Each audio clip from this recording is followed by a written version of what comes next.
The hello again, guys. The hello again. Thank you, Spian. Relaxer.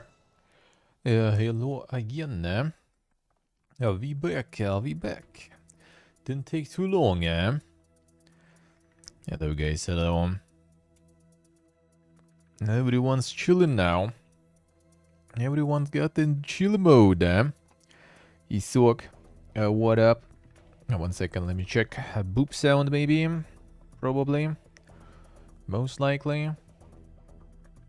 Not giving any boop sounds anymore. Let's see. 1 second. Alright, so yeah, tomorrow.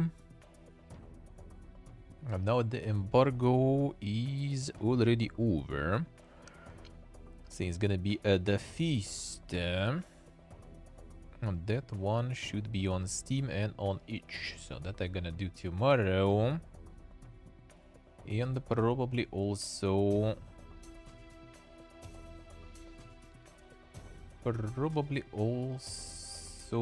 something on Game Pass. We'll see. We'll see. Yes, Pentiment. Thought maybe like doing a little bit of High on Life, but yeah, I heard the POV is... POV, FOV there are kinda... not really that good, people not very happy about that one. From the viewer perspective and everything, so I guess I just kinda... just do Pentiment probably. Oh man, it would be nice to kinda like... continue and finish Pentiment too though. But we'll see. We'll see. It's just kinda gonna be tricky with all the Pathfinder going. Already not that much time left really. Until the Boomerathon, that's gonna be next week already. So we'll have like 3 hours tomorrow. Probably like 6 something hours on Saturday. Sunday 3 hours. And like 6-7 hours on Monday. So that's gonna be, well, like 20 hours I basically still have for Pathfinder and Kingmaker, and you would think that's a lot, but not always. Because this already Kingmaker is 131.9 hours. That's quite. I mean, we're kind of getting to the finale of the chapter 6, but there's still like one more chapter after, and then it's kind of like the final, the boss part, I guess, too. It seems like the last chapter shouldn't be that crazy big, though, but we'll see. We'll see. A lot of shit to do, And on PC, all the new stuff is $70. Yeah, I mean, that's inevitable. That is inevitable. Prices gonna increase, unfortunately. For me right now, it's also like not even like the prices really, but the accessibility of things. Availability even, not accessibility, I would say. That's now a bit of a problem. That is now a bit of a problem here, unfortunately. But we'll see how things will go in that sense. Maybe it's not gonna be that bad. Maybe it's not gonna be that bad at least. In terms of prices and stuff. Not completely at least. Not completely. Oh damn man, I got Metro Simulator there.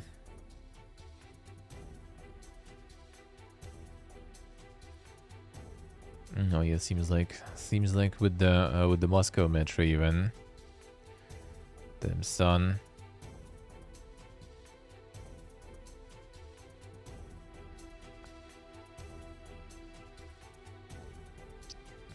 People already molding there, I say. Quality simulators there. Yeah, we'll see about the prices though. We will see about that.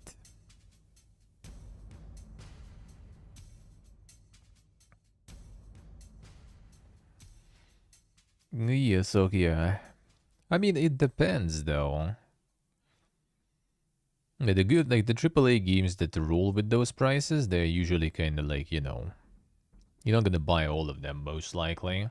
Like if you're like an average person, right? Like you're not gonna be buying the game a month, I guess.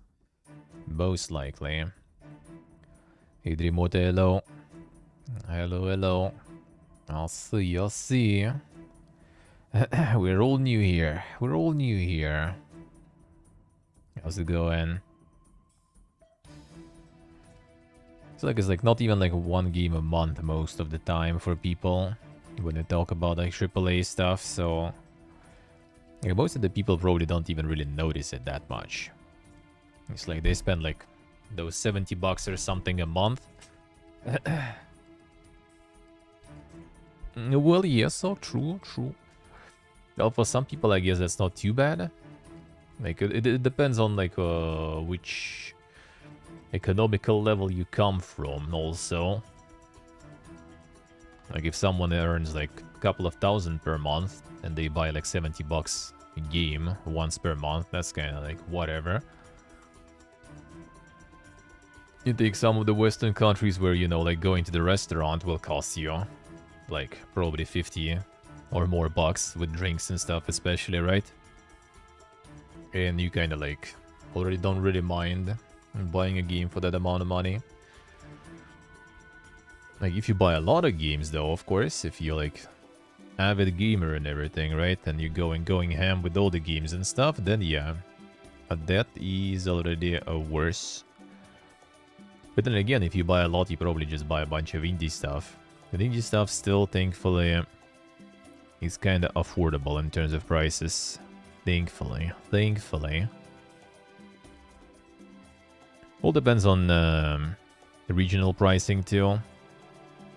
Because, like, for example, like Elden Ring for 4,000.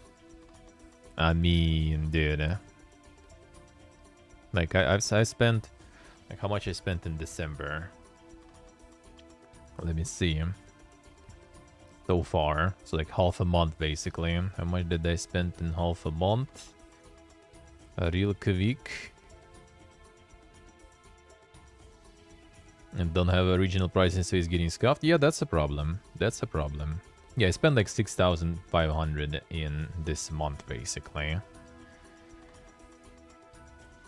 And let me see, what was that exactly even?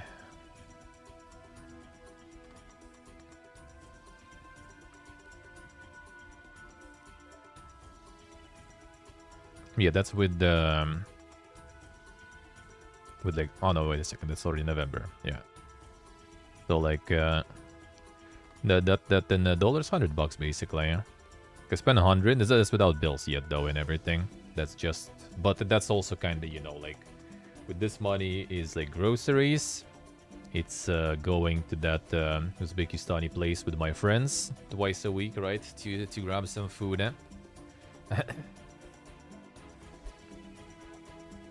ETB channel. So like that was already in December, was 2 weeks of us going there. Actually, technically even more, because actually no, wait a second. Last week I took Wednesday, Thursday, I think, right? Yeah. So I guess two, like 4 times we went to that Uzbekistani place for food. I grabbed some coffee also usually on the way, and I think once. It is once, I think, right? I hope it was once.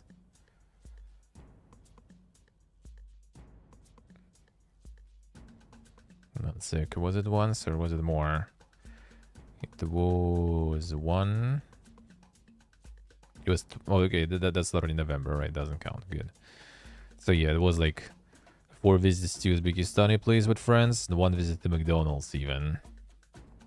That's 1 visit to McDonald's too much, to be honest. But yeah, that's like groceries and going with friends to grab some food and everything. And like coffee once or twice. Well, actually last two weeks it was twice a week. While I'm on the move, while I'm on the go, I was also stopping by to grab some coffee, which I also could technically cut out of my budget. That would be like 10 $13 less, I guess. But yeah, like it's like you spend that amount on like 2 weeks of like your food and everything and hanging out and stuff, or you buy like a game and a half basically. So like 3 games per month. That's all I kind of technically spend. Okay, maybe 4. Like let's add like bills and everything. So yeah, like 4 games a month basically to be 4 Elden Rings a month. Yep, I would think twice. I mean, which I am thinking. That's why I'm not getting Elden Ring, for example, even. Partially because it's expensive and because it's also like it was 2,500 and then they upped to 4,000. Like I just like kind of like subconsciously can't even justify buying that. Like no. How's it going, TB-chan? How about you? Alright, let's get in the game. Get a little bit of Fallout 76 going for a bit just while chatting. Having some conversations going and all that. Let's go. Give a second. Let's go. Close this too. There we go.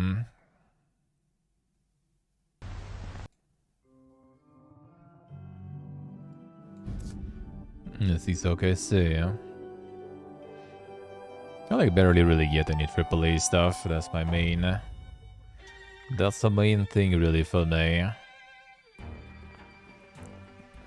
Don't really even care about it.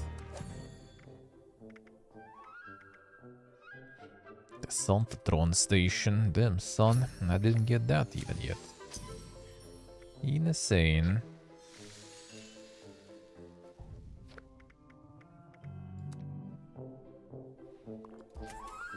I get the free shit because I can. Not just because I can. Let's go. See, now I'll need some nuking to do. So we can fight the boss.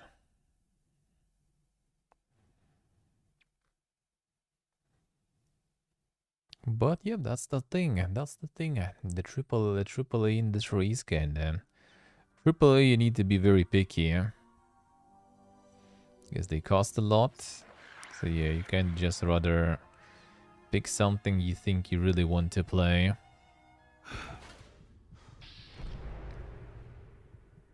And if you're unsure and everything, then you need to wait as much as possible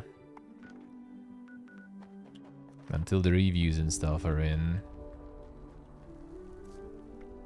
And then decide, Howdy, folks.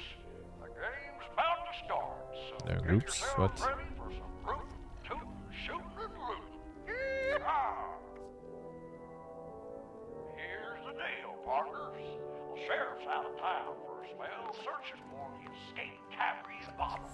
So it's bandito o'clock till he gets back. I reckon you'll have till high noon. So be quick with your buffering.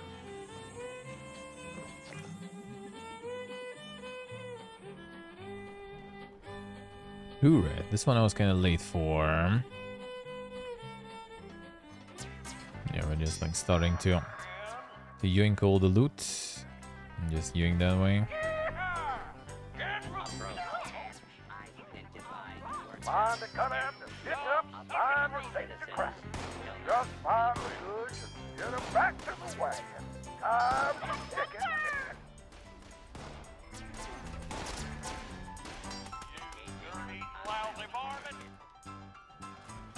Let's get the loot.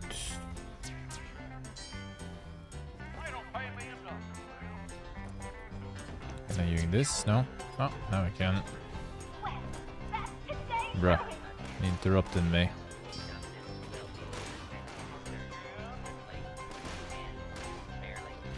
Okay, need to unlock those. Ain't nobody got time for that.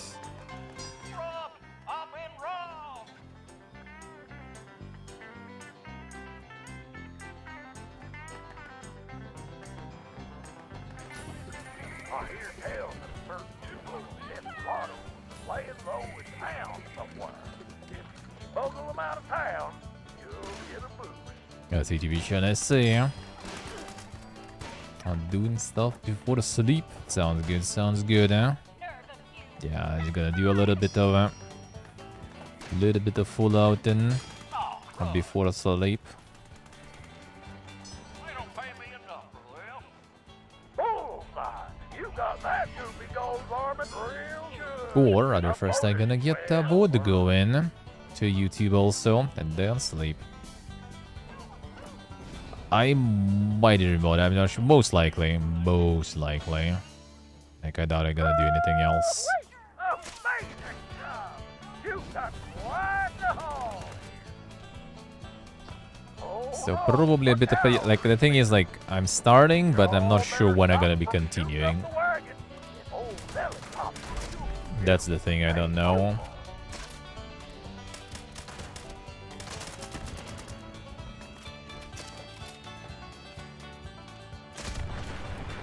I'm gonna probably start tomorrow, but then, yeah. That might be already when I'm, like, done with Boomerathon or something. Deathloop, I gonna play a bunch of stuff from Game Pass for sure. I'm gonna have it for 3 months. I didn't activate it yet. I'm gonna do it, like, tomorrow probably already in the morning.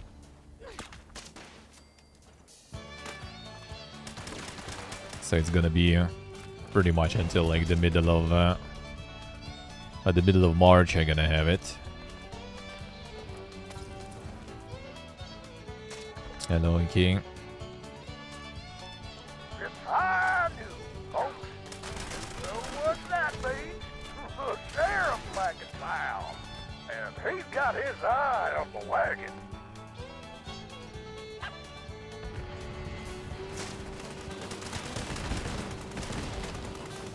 And that time, yeah, you done did it, partner.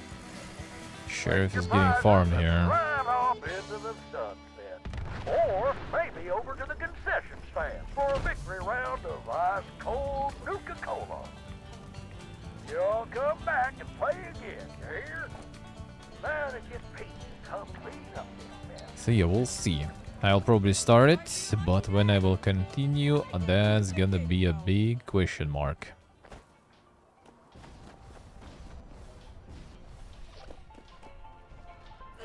Because that might be only in like January, February or something. Like I really want to play it.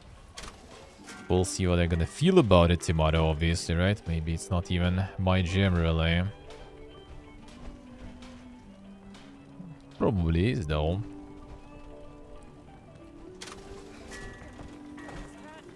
Friday tomorrow. Yeah, it is.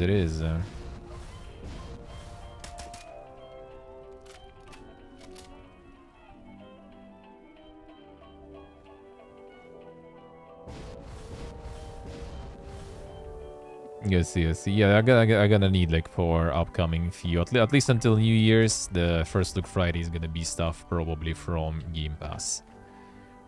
I'll think about it. Maybe actually, like, I will leave Pentiment for later and do some other stuff. I wanted to like to maybe to check High on Live, but yeah, like hard FOV is really shit there, and it's like not really pleasant for people to play. And while I personally usually kind of don't really even notice the FOV problems, but for viewers that might be annoying. So. Might be not what I want to do. Hey there, adventurer. Here to explore the fairgrounds? Took you a while there.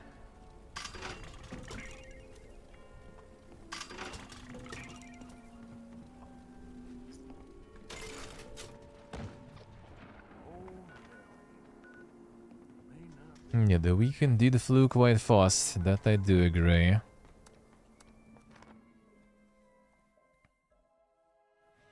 It actually usually goes really fast for me, to be honest. Actually, like with 2 days off, it's like it's a really good pace. There's like so much shit to do.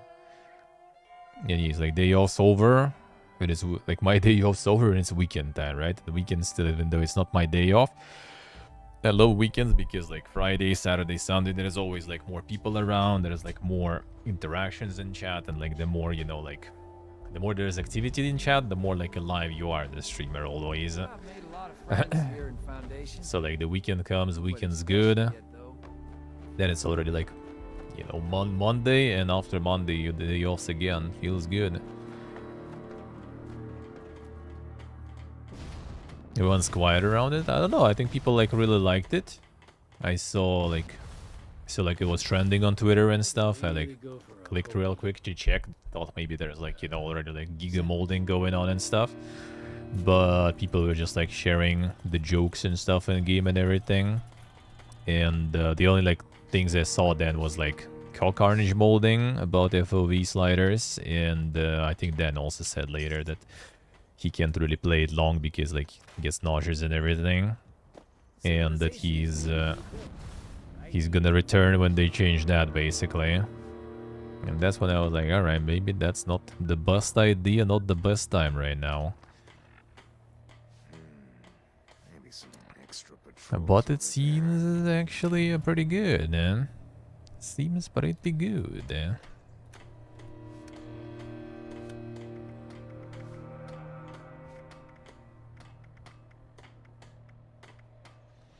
Oh yeah, I have this.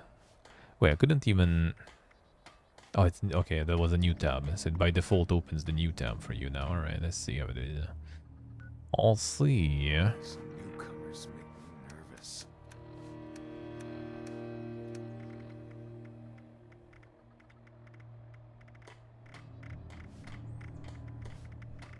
Alright, what was the... Sunny's provides meager sustenance for a meager price. Alright, everything ready. Let's go drop some. You look young enough to enjoy the humor. I mean, I enjoy, like, I don't really, like, mind too much. Like, even if it'll be, like, actually fucking hilarious and stuff, you're probably not gonna see me, like, you know, or hear me, you know, like, losing my shit about it. Most of the time, right?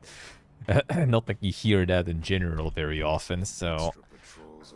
it's not like I'm gonna be like, you know, physically cringing on those or something. That's kinda hard. But it's not like I'm gonna be losing my shit laughing about anything, really. It's really hard to say. It happens sometimes, I guess. But it's a rare one. That's a rare one. We no longer stock water ice. Water. Alright, let's go get some nukes going.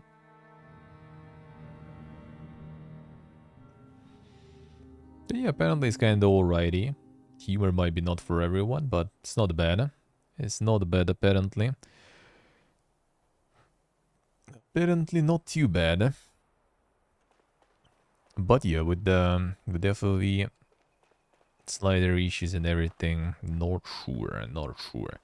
And also there was also this the JRPG thingy. I'm just not sure if it's like something you want to kind of like dip your toes, you know, in one stream, in 2 hours even, really, right? Just to kind of show it. Not sure. We'll see. I'll think about it. I'll think about it. I can install some of the stuff in the morning. Gonna do some of that. Unscheduled access detected. Activating security system alpha.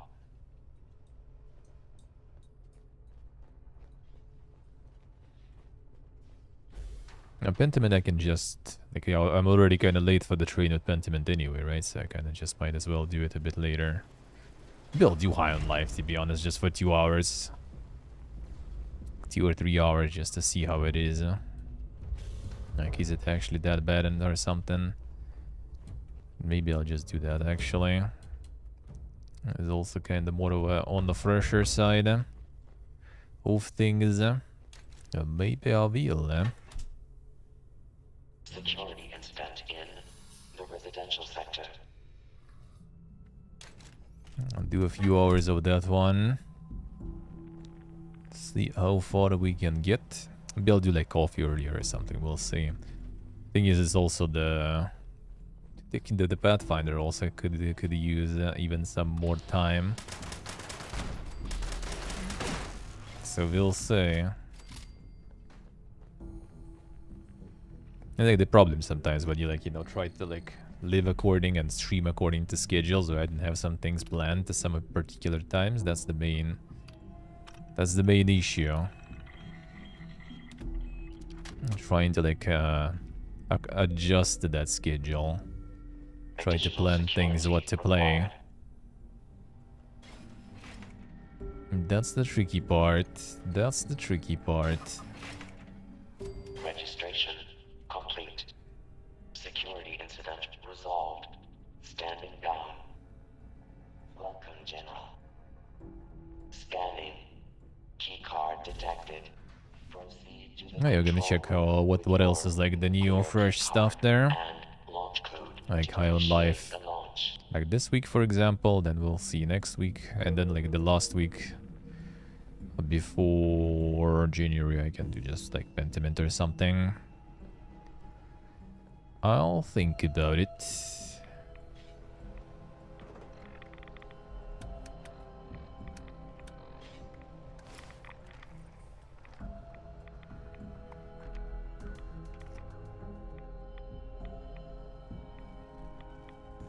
And much more fun than E3 trailer suggested. I mean, E3 trailer also was kind of like, you know, just Warning. some Reactor breach detected. some random person playing and everything. Initiated. Just some boss fights and stuff, you know, turn out from the rest. Proceed to the reactor control It was just kind of like dragged, Initiate the repairs. boss fight and everything. The talking gun thing is extremely annoying. We'll see, we'll see. Could be, could be. I mean, I actually need to check first even if like the code will fucking work actually. Now that I think about it. Like planning a lot of stuff before code even does the work. I mean, I'll find the solution.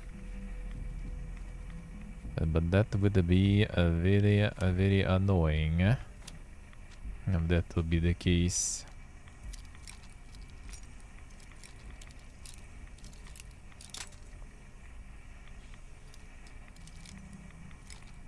The fuck is it? Pyramidal classic. Classic.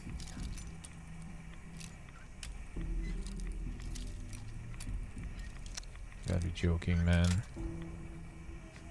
Can you not already? Actually, also resets like quite often. Actually, is it?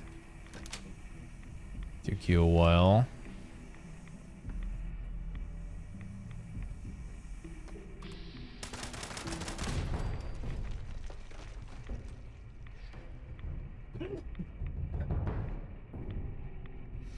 The quick look at the Yakuza games, damn son.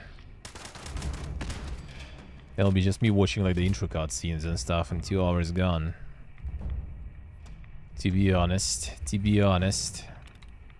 Thank you, thank you. And that probably would be the case, really.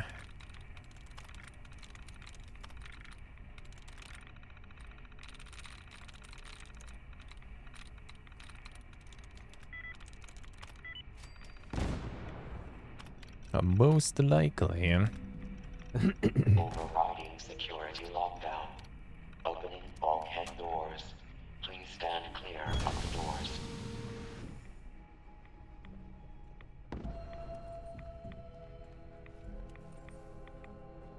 Alright. Now with this, and the event is also garbage, so I might as well use this time. Unauthorized personnel detected in the operations center. Activating mainframe security protocol Omega 12. All personnel defend the mainframe and secure the area. Mainframe Integrity Act 75%. Alright.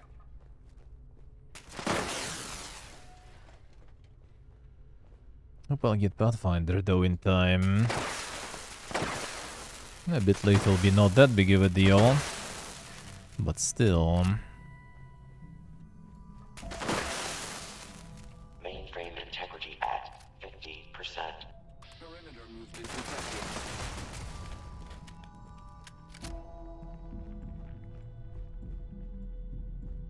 Worst case, I guess I can do it. Now Like, constructing additional security units. Starting. Which day will it be? Then. Hostile Yeah. down. The laser dude, huh? Hate the lasers, huh? Re.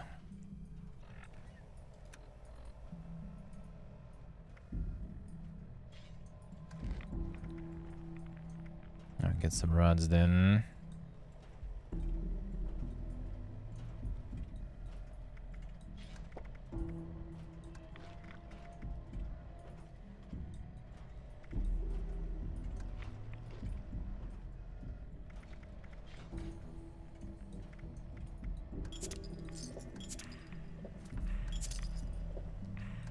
Give me rods. It doesn't even give that much rods. Come on.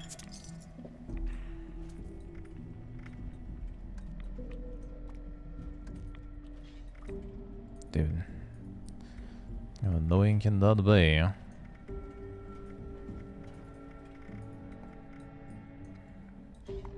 Actually get enough on the way probably. Fine.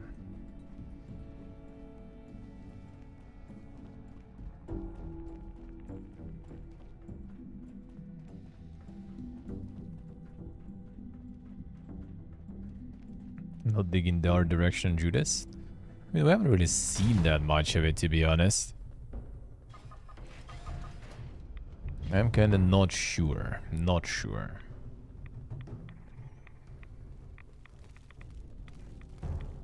I am not sure about that one. I think it can be alrighty though.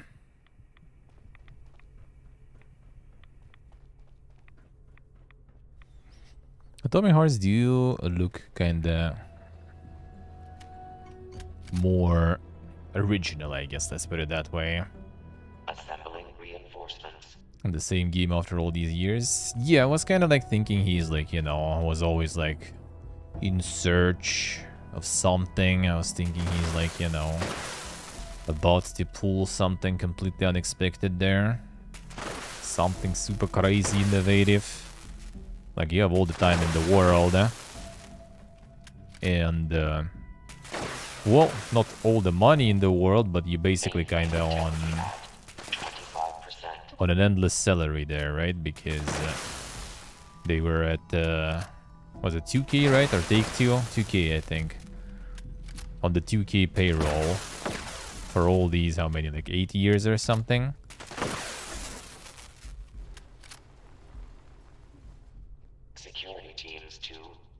Like, you have like full carte blanche pretty much, right? You can do whatever you want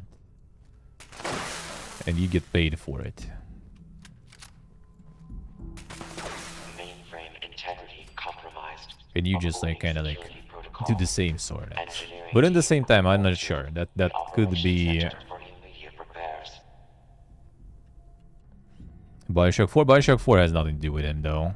Bioshock 4 is completely their own idea there. That's gonna be completely random studio doing it. Well, but not completely random, but like that had, I think, nothing to do with the original. He's not gonna be included for sure. Yeah, it's out already. Nice TV show, nice.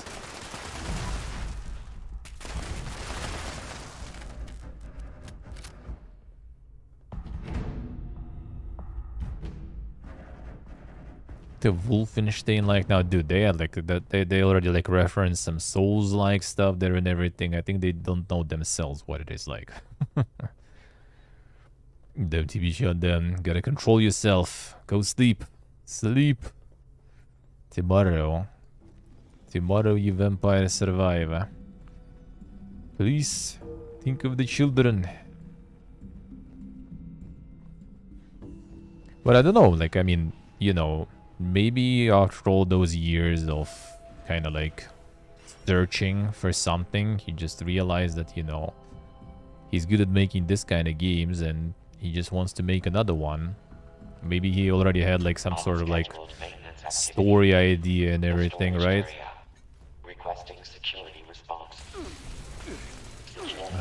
Bruh. The storage area. The fuck is this detection today? Alright, I guess I needed to clear more of this stuff there. Full PPG mode. Just gonna get all the rods on the way.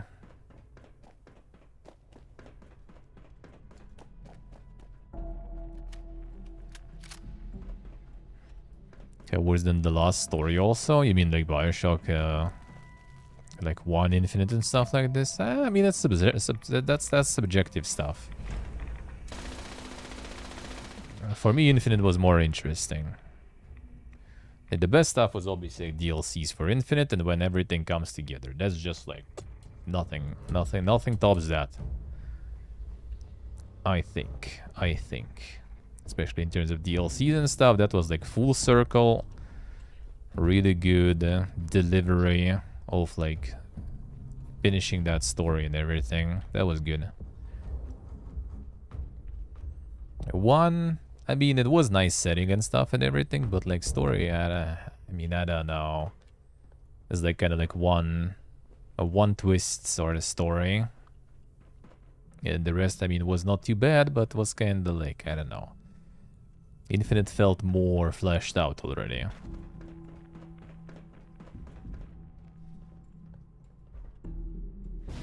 If it relies on the twist, I mean, true, yeah, but it's also like a way more kind of like lore built around it, which I mean also expands on the lore of the first game, so it does kind of partake of that too. Absolutely,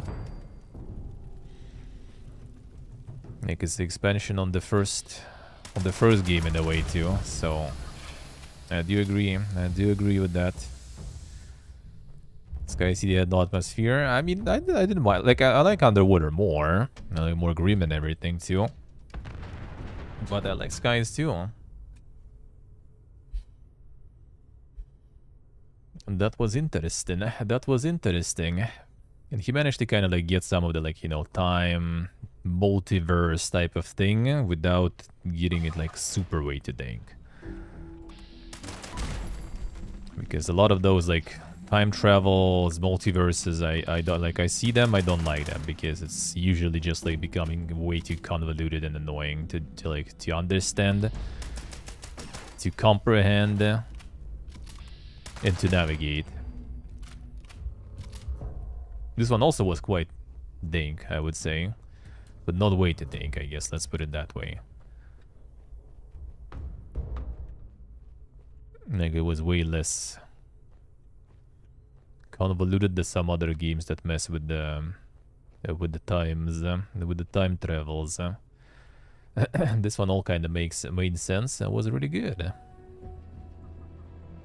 But yeah, that's it. Maybe he just had an idea already for a while, and maybe that's why it took so much time, because he was kind of like planning to pull something crazy, and then realized that, you know, that concept that he used before he's kind of like, you know, magnum opus in a way, and instead of like reinventing the wheel, he just wants to use it to improve it, to perfect it, to deliver something he came up with through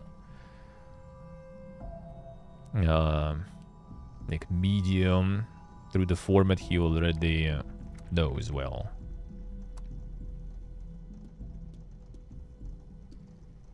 Wait, what? Did not give me all of them. They have only 7 there.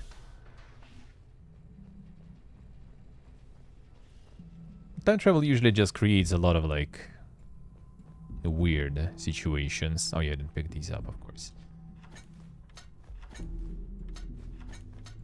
Fabricating replacement security personnel. Like usually it just gets like too far, and then like it just makes no sense basically in the end.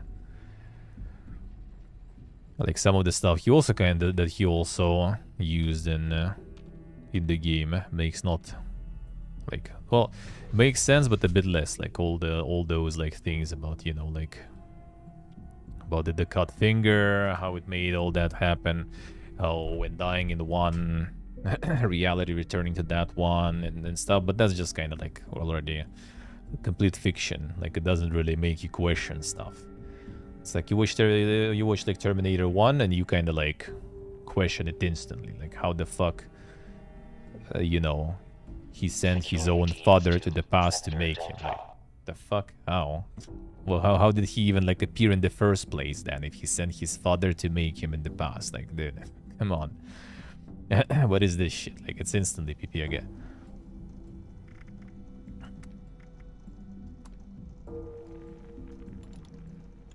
Yeah, I just kind of like usually don't like it for that reason. It just becomes way too convoluted and way too annoying.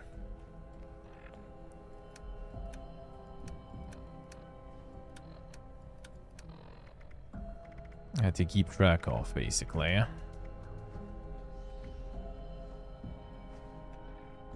Then there was something else there. A level 4 security event is in progress.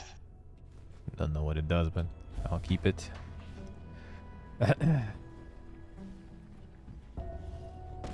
Going to bed. You better TV-chan. Gotta force yourself. I'll play all the games tomorrow. I'll do the right thing, the reasonable thing.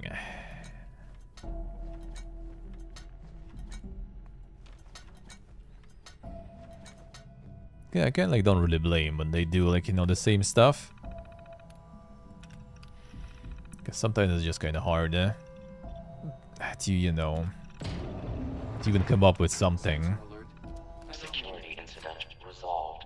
Especially when everyone is expecting some sort of like super giga masterpiece from you, because you are the man, the legend. It's probably quite a lot of pressure, quite complicated.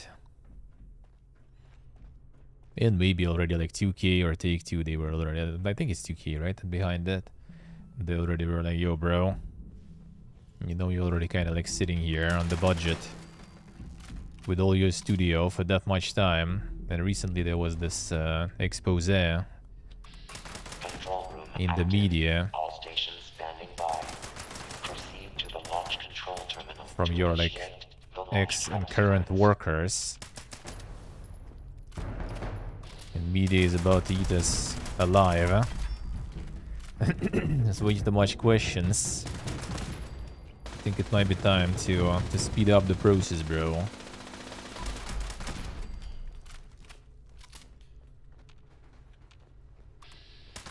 Might be also the reason why the trailer was so much like, you know, just like chaotic montage of a bunch of different kind of not super cohesive things. Maybe just because there was some like bits that he already kind of came up with. So they just kind of like glued them together to present at least something.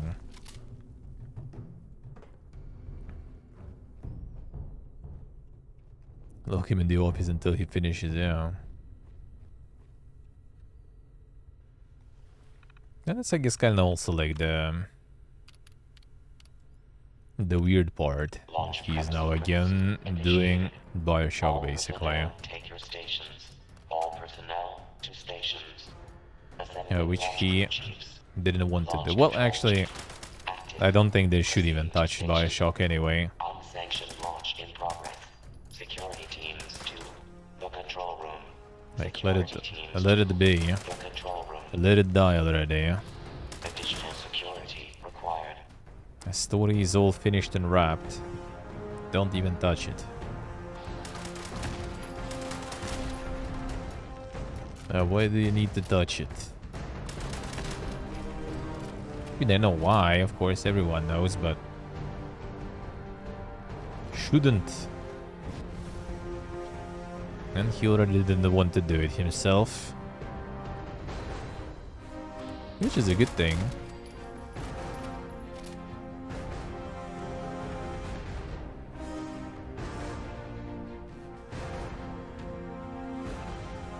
Survivors from Rapture that made it to Arctic, I see.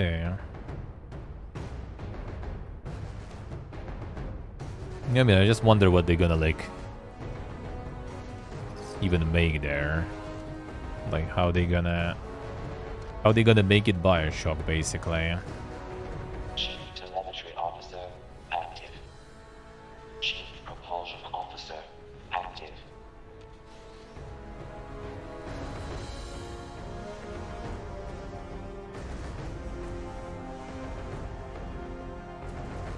And considering all the trilogies already like wrapped up, basically. That just sounds kind of weird, eh? And there is survivors, but what's gonna be like the main thing? Replacement security personnel. Like, probably gonna get the twins or something with time travels again. And what's gonna be the main new big thing?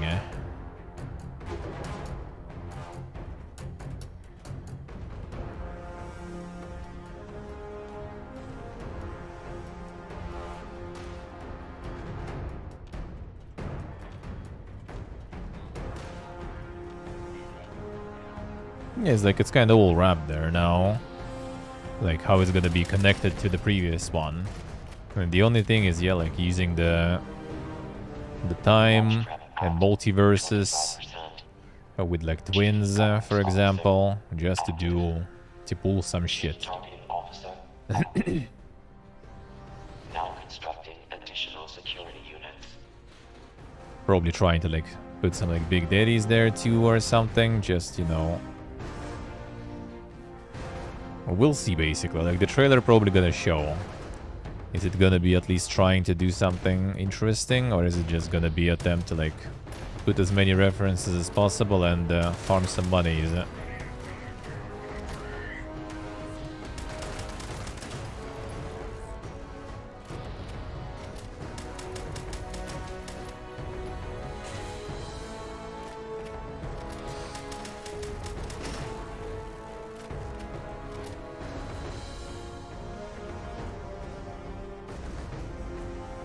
Launch prep at 50%.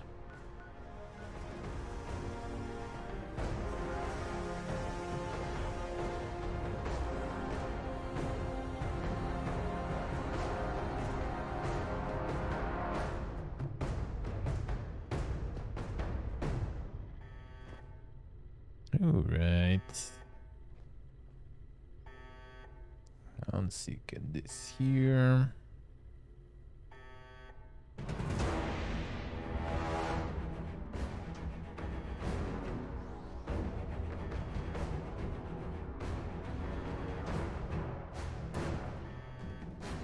There we go.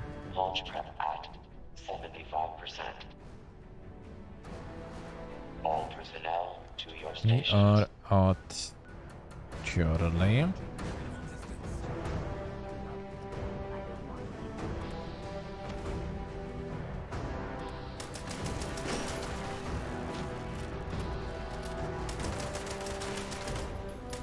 Launch prep progress has slowed.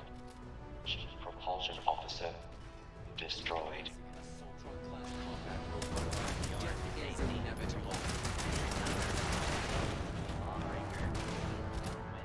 I finished it already. Launch prep complete. Thank you. All systems nominal. Standing by for final 3 authorization. missiles again.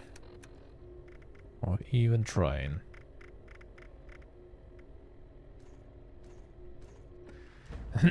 Don't need any of that.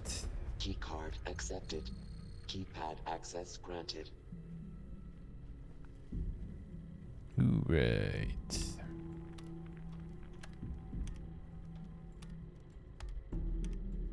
Access granted. Let's go. Alright, we need the mine shaft too.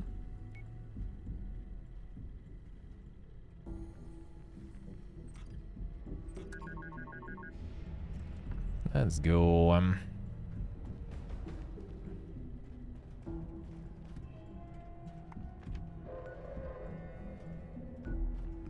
go get some buffs. Let's see. And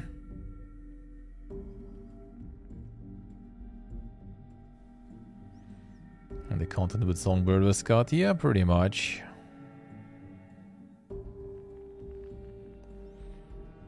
Oh, we'll see, we'll see. I'm kind of more interested about his stuff rather than Bioshock 4, to be honest.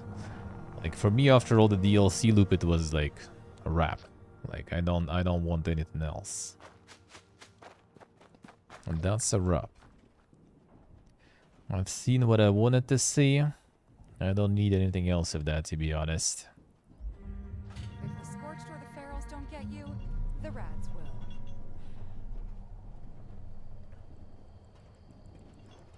What he will make though, and kill Divine and everything, that might be interesting. Be nice to get like some immersive sim like that and like Fallout universe or something. So kind of like basically Fallout, right? But like with abilities and stuff. You look tired. Want to sell anything that's been weighing you down? Same game plan there.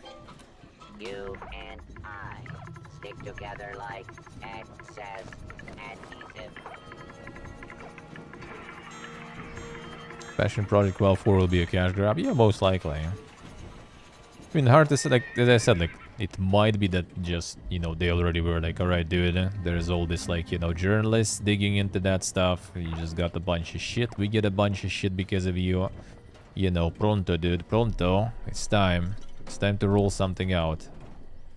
And that's just kind of like, you know, him just like scribing something, you know, gluing something together real quick there. But in the same time, you know, sometimes maybe it's not even that bad to get that kick up the butt. When you're already kind of like taking forever. Maybe it's not too bad to get this extra, that kick, that motivation. Right.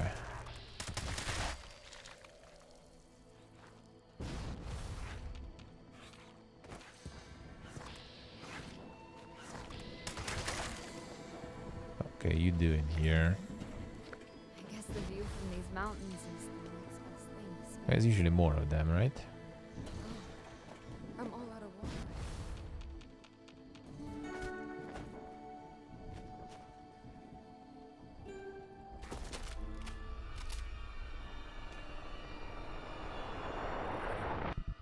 Oh, there. Oh yes. The shaft. That's the park.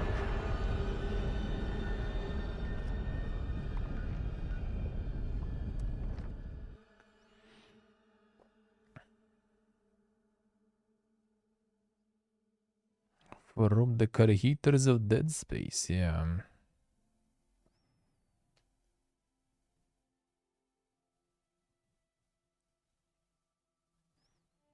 All of those from the creators things, yeah, they kind of like, oh nice, hello. Oh, failed to kick player from a team. I mean, I didn't even try, dude. Don't scare me like that. I do have so many groups even going here. They really care though, not gonna lie.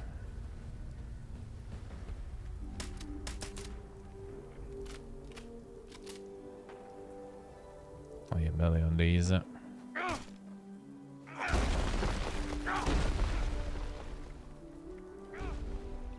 I have this true one. Don't really see a lot of people around though, that's the problem.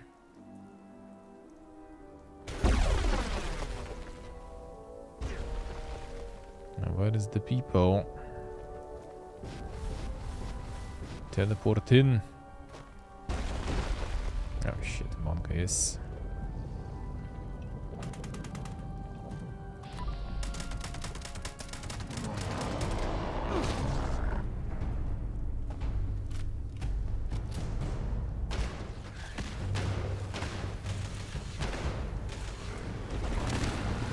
Oh, you see me. There's the people one. Whoops.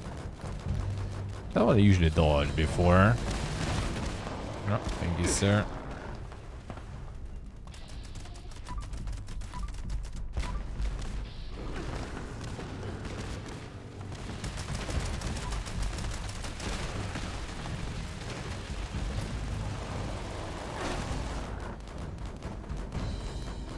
Last time I didn't die a single time. What? Oh, maybe because I wasn't in the ground even? Whatever.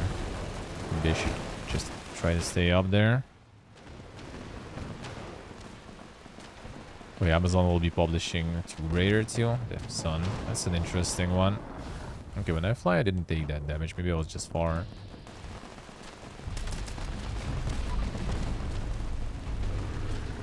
I want to shoot the dude.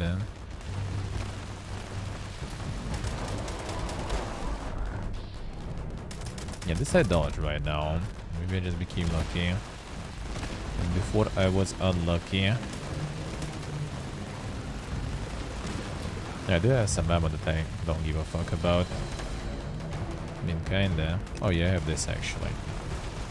This ammo I don't give a fuck about at all.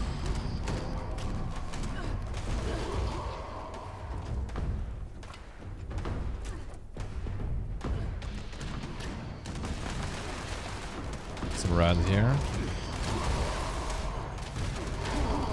Boss mechanics wise, I mean, it's nothing really special to be honest.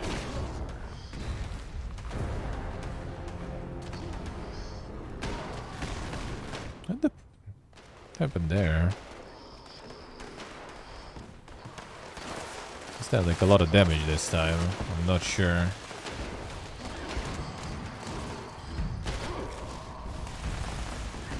Someone does the freezing there. I can join.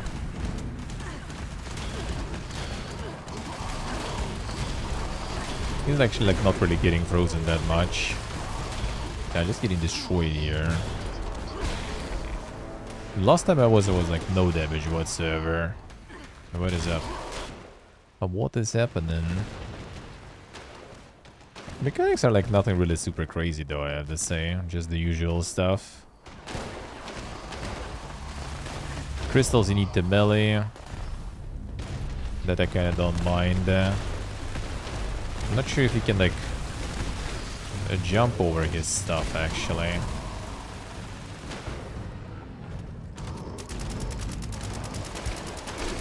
Yeah, I don't think he...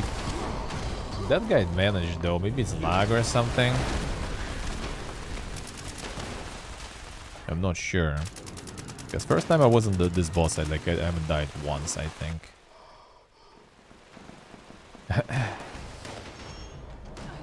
Maybe now I kind of do need a bit lower HP though.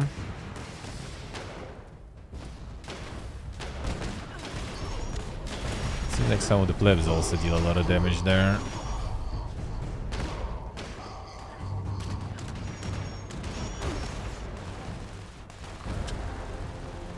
Everyone just keeps dying, seems like. Even in power armor.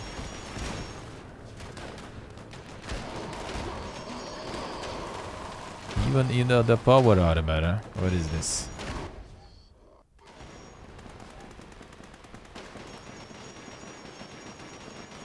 Invite a friend campaign for Valhalla, damn son.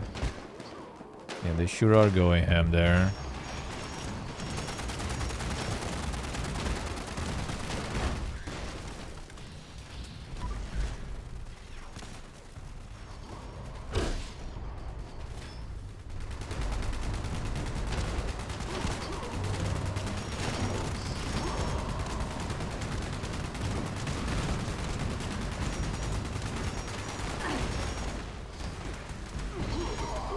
People kind of survive. Regain respawn increase there. Invite a friend for a single player, that sounds kinda interesting. That sounds quite interesting there.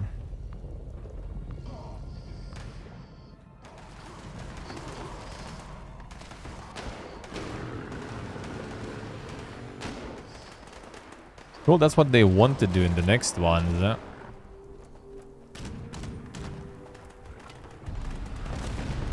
That's what they want to do with next ones, at least.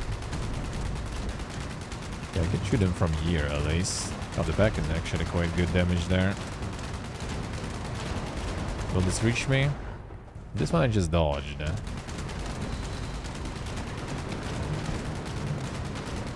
Okay, back is really good.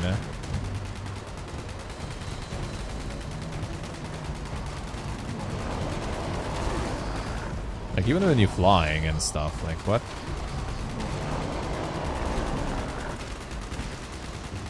The fuck is that shit, man? Any resin jewelers? Thank you.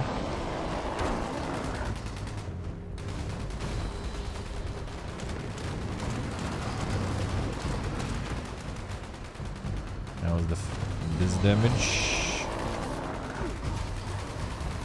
Yeah, that's too far, I guess. Oh, he's out.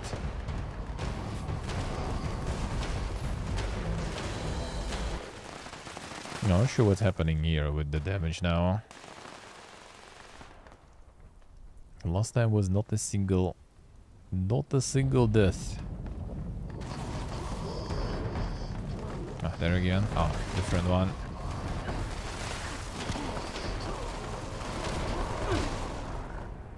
Yeah, sometimes just dodge this basically.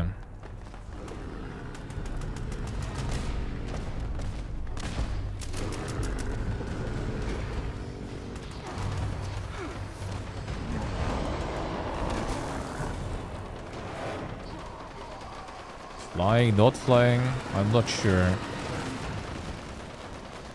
Maybe we just got lucky with the dodges last time.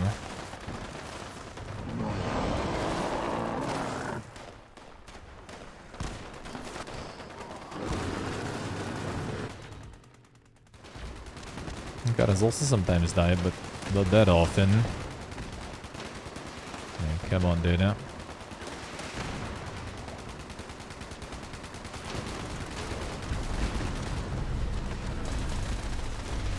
just run away completely out of it.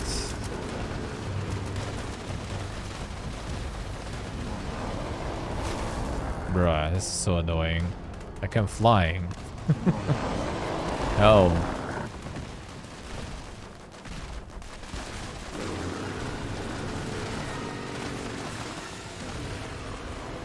Yeah, so that's true. That is true. Yeah, that I'm not sure about. Like, if it's... Especially that kind of website and everything. Like, why? Why would you do that? Not a bull rat bat. Had that before.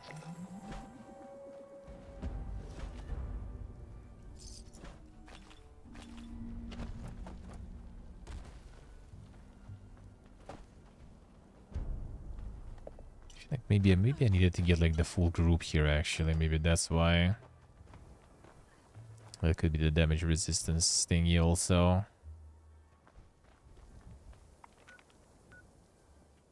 Or had the luck of it rather.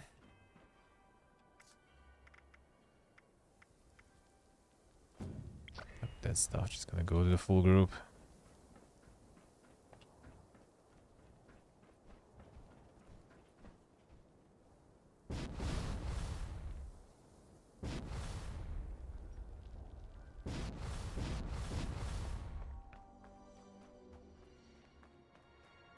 Okay, art in general nowadays gets a lot of shit. Well, not nowadays, overall probably.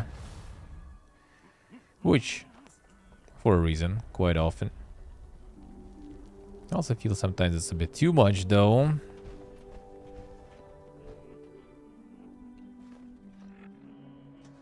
Could be a bit less of it. Could be a bit less of it.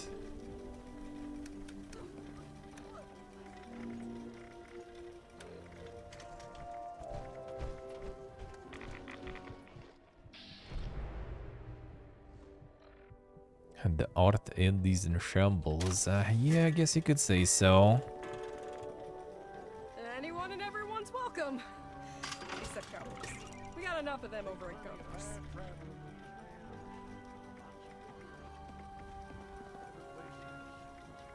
Yeah, for me it's more about the fact, you know, like if some big huge corp and everything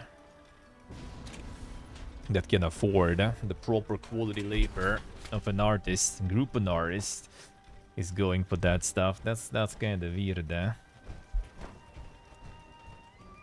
Yeah, I can write text and stuff too. The thing is, like, no one is actually in shambles, honestly. Like, I don't think all of a sudden, you know, the demand for artists and stuff dropped, or demand for coders especially. That I don't see whatsoever.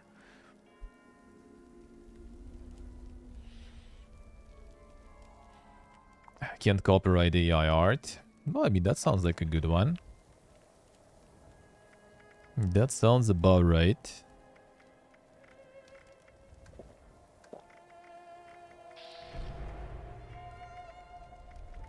That does sound okay. Mood again.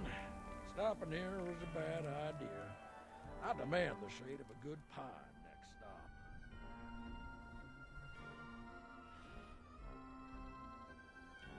Yeah, when we will reach the breaking point. Well, I mean, the automatization and what it's gonna get. Where it's gonna get us, rather, I guess. That's already long-going argument, long-going issue that a lot of 500 people are trying to solve for a while. Radiated ash. I'm not sure what's gonna be the solution, really. People who have money to buy things for consumption. That's where the, you know, where they were experimenting with universal basic income and stuff like this, you know. That's the thing. That's the thing, yeah. Yeah, where it gonna kicks in, when it gonna kick in. In many places it actually can prove that it actually works also even.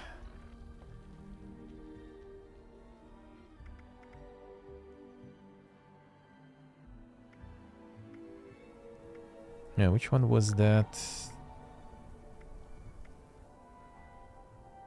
25,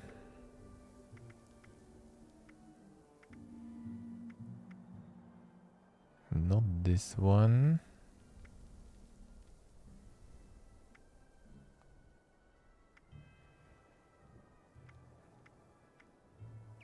Yoga pastry, right? Was it? Yeah, I think so.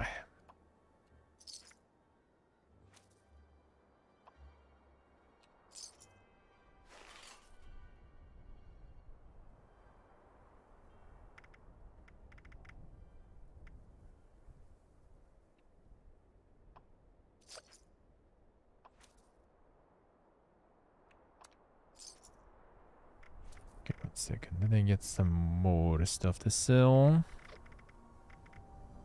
Not that much.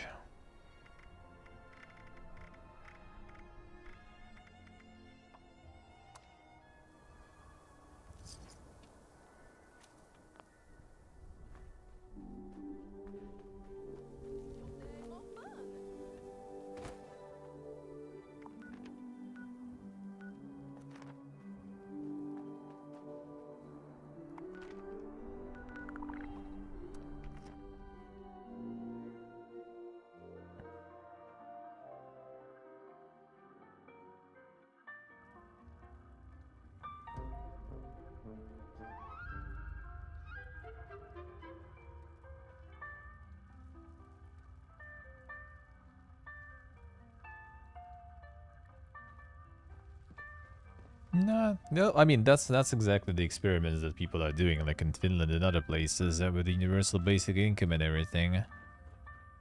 That's probably the direction where it's gonna go. That's the problem, of course. Yeah, that some people will still, you know, want to be more equal than others. So there is not gonna be. There is not gonna be full equality that way. Because there's gonna be a lot of people resisting that. Just for the sake of, like, you know, being better than others. Because they want so. They used to it.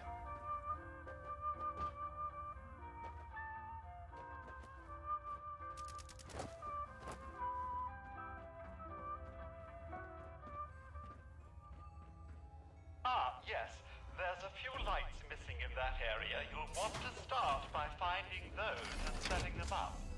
Underestimates the greed of the rich. I mean, yeah. Like, they're gonna resist it for a long time. But, I mean, it's kind of like... That's for now, at least, the most sort of realistic thing. Out of everything. Because, yeah, like, technically, theoretically, if everything's gonna be automated and AI, robotics, and whatever, then there's just gonna be nothing to do for people.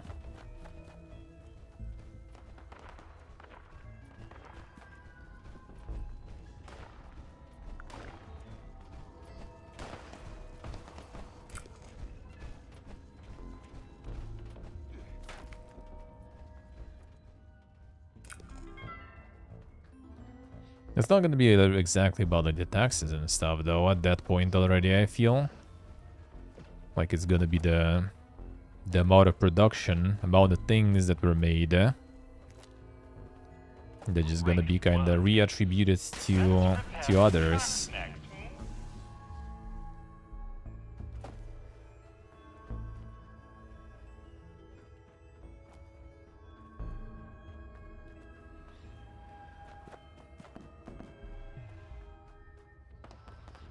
But also, I mean, their greed will stay. It's just not gonna. It's just gonna switch the direction, which direction is already switched, to be honest. Nowadays, it's not about the greed, as in like, you know, having more money than everyone else. You can even notice it yourself. It's about power. It's about, you know, where you are in the grand scheme of things. That's why they go into space. That's why they go in that stuff. Like money's paper for them. And when everyone's gonna be also like, you know, not working and being kind of sorta equal, they still gonna be more equal than others, of course, right? But then money will become even more of a paper. And all those, you know, space travels, technologies that they own and everything, that's gonna be the real value. So like if the production's gonna be fully automated, everyone's gonna have everything, let's, you know, dream. Then they gonna own the things that produce all that everyone needs. And by that, they're gonna hold the power over others, over the whole countries and everything. They're gonna have patents for some medications that are needed, patents for technologies that are needed. They're gonna have the fleet of the spaceships. They're gonna have the lands and the territories, for example, right? Manufactories where you can process and produce all that. They don't need money. Who needs money, dude? Like, if it's gonna be the situation when everyone is already kind of like just getting what they deserve, they don't need money then. They're gonna have everything covered already. But they will be able to get some more interesting things. What on earth are you doing with all those parts? That right now, for example, they can't really have, right? Because they still have workers, they have like unions, they kind of rely on the governments in a way, right? On legislation and stuff like this. And then they don't need that. The human part, cut. There's machines. They don't complain. They don't care about legislation and stuff, so they will be able to do whatever they want. That's kind of more of a like Fallout actually thing, if you read in the lore. Or like some cyberpunk in a way too. Just a little different take on cyberpunk and everything. When it's not like, you know, people being all poor and suffering in terms of like money and stuff. They're gonna probably have everything. But someone's gonna have even more.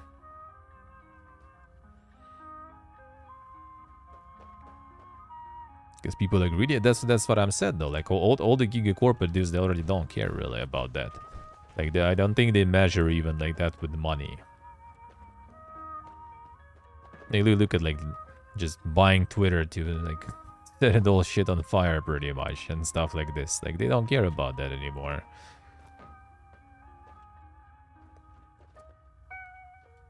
The money is already just paper there, especially in all this like insane inflation and everything. They don't even care.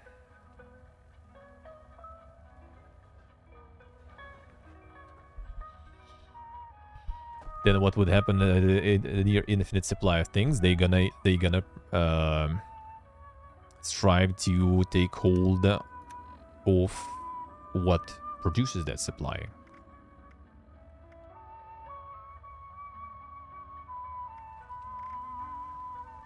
will get used, just consume what they need. Nah, that's not gonna happen. As I said, they're not gonna like need it if like you remove the money or something even. And even like if you take the money, for us, for me or something, right? We can get equivalent in like games, right? Like how much games we can buy and stuff, how much food we can buy and stuff, right? There's already numbers where they don't really care about that anymore. Like they don't count in those things. It's already like, you know, in spaceships, in the whole companies and everything. Like money already doesn't matter.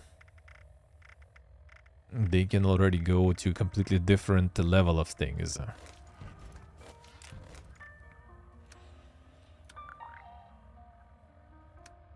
Like the property, the land, the resources, the raw resources, right? The manufactories and stuff. That's where all the value gonna be. That's what everyone's gonna be after.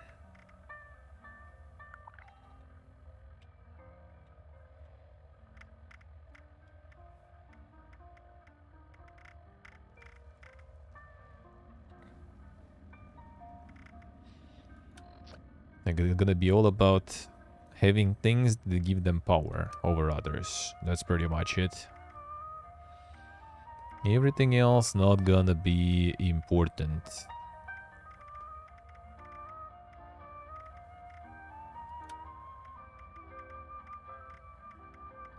What else am I getting in these like amounts that make me super over cucumbered, man? Yeah, that's the thing. They're gonna just have all those, and by that, they're gonna have power. Like, they don't need, like, some...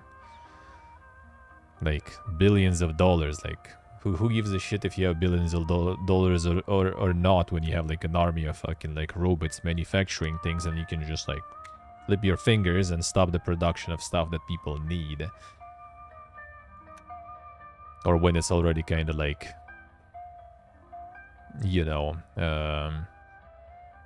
you can control like governments and stuff at this point already. Because it's like your production. It's your manufacturing and stuff. They want you to do that and you say no. I'm not gonna. I don't want to. Gonna do something else instead, eh? Hey Steve. New world looks weird indeed, eh? And to take a bit of a break. And to take a little bit of a break.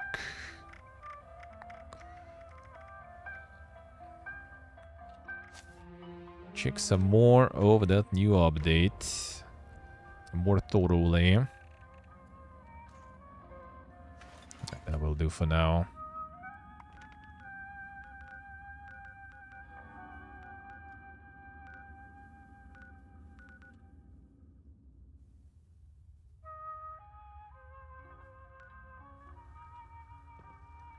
But yeah, like, that's the thing. Like all the that's why it's happening. Why all the gigacorps and stuff are like acquiring everything and trying to put the, you know, their fingers in every pie possible. Exactly the reason. Because at some point, all this like money and stuff is not gonna matter. It's all gonna be about your power, about your influence.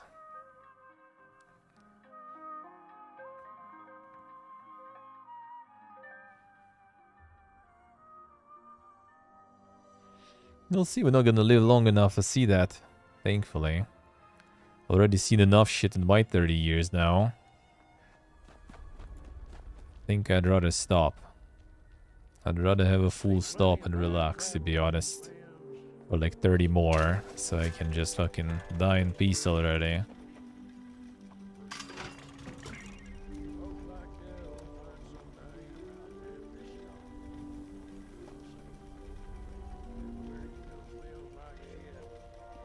Let's create the fire damage. Well, hello there. Are It's you exploding, having I fun? guess.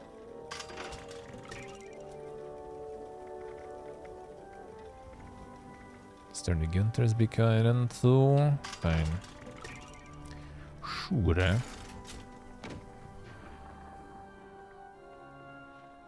The new world got a bit of improvement there. That's good, right, Jen? The coding your game there, Steve, eh? What's on the menu? What's on the menu? I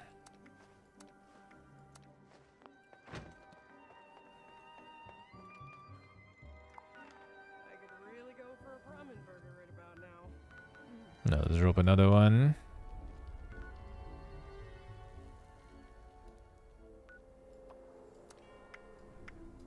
Let's do one more. Yeah, playing some Uncharted. I'll see, I'll see. Nice, nice.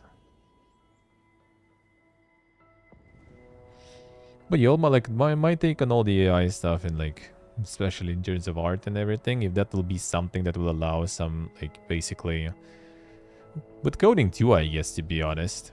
If all those things will allow some person who just has, like, idea that potentially might be cool to make that idea into reality in terms of, like, making a game, for example, right?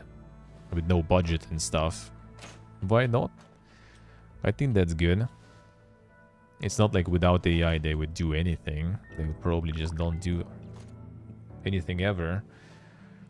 And this way, maybe their idea will actually see the light of the day. Maybe it'll be trash. Could be. But maybe it will be good. Activating security system alpha. And yeah, I think like the good artists and everyone, they still gonna be needed all the time. Like even like trying like to do some like AI generation of stuff. Like dude, nah, you need artists. Even if you make something, it's still gonna most likely be a piece of shit that will require a lot of editing and tuning. Security incident in the residential sector. And if you can't afford it, working with artists is like 10 times better.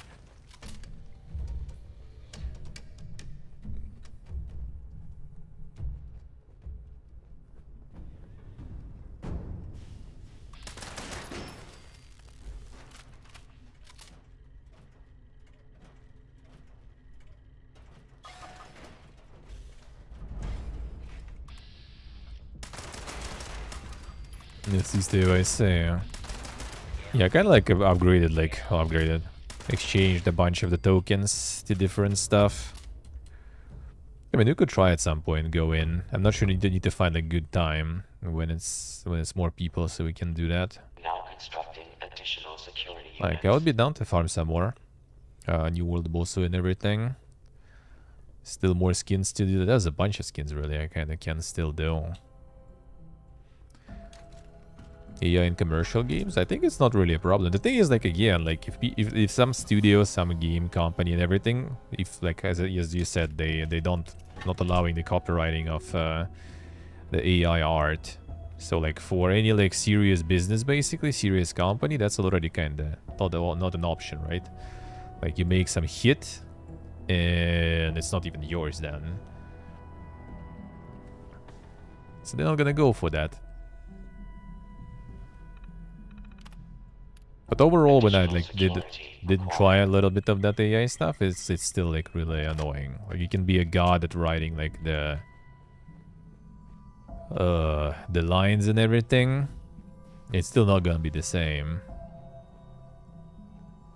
Like sometimes it gives you something. Oh, that kind of looks cool, but it's not exactly what I wanted.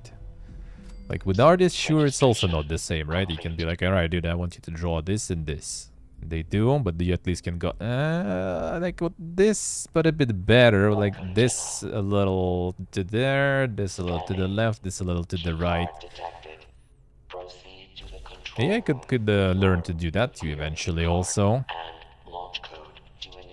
But still, it's still especially for like the corpse and stuff. I think it would be just way easier to like pay someone to do stuff. But at the same time, for someone who can draw for shit and who has no money to recruit artists and everything, that would be not a bad thing. But it's still like the problem also comes with all this stuff, with the AI and everything, right? The problem for commercial usage and everything comes from the part of like the cohesive style, you know, like the the stable style. Like if you're trying to get all the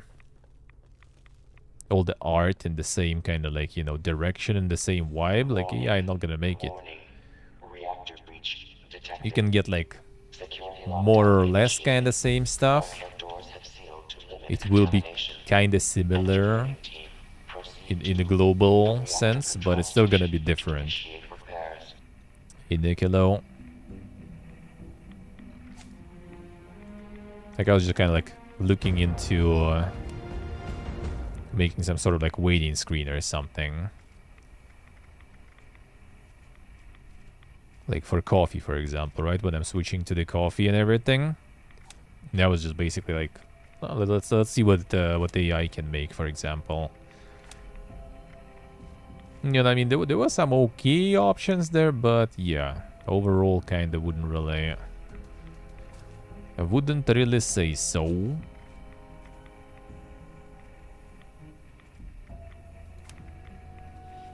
And like you can literally just have like the same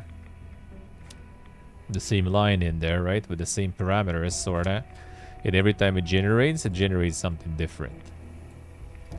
And now imagine you're not just trying to generate like the same picture basically, but you want to have like a whole series, a whole bunch, a whole game made in the same kind of style. With lots of assets in the same like cohesive art style. That's just like, oof.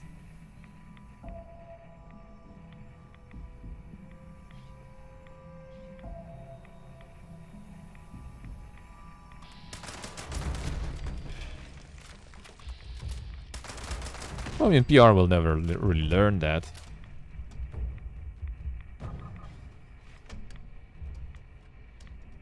Didn't work? Yes, yes, Theo. That was kind of my experience so far, too.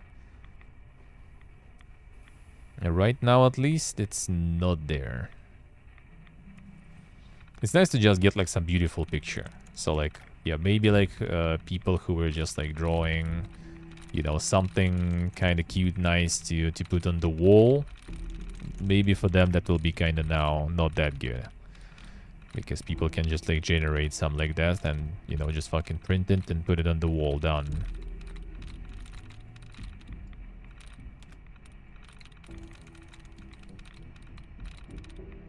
Maybe.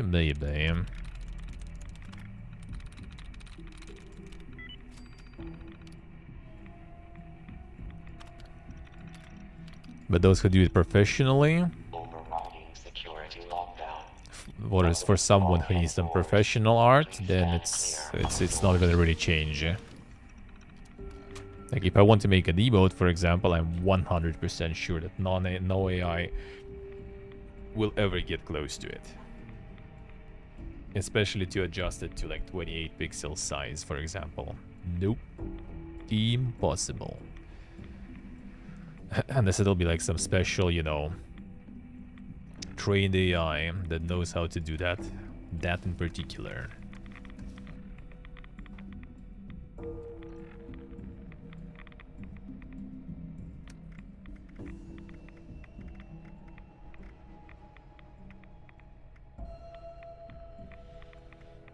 See, actually, I see. The 5 had a way to do it.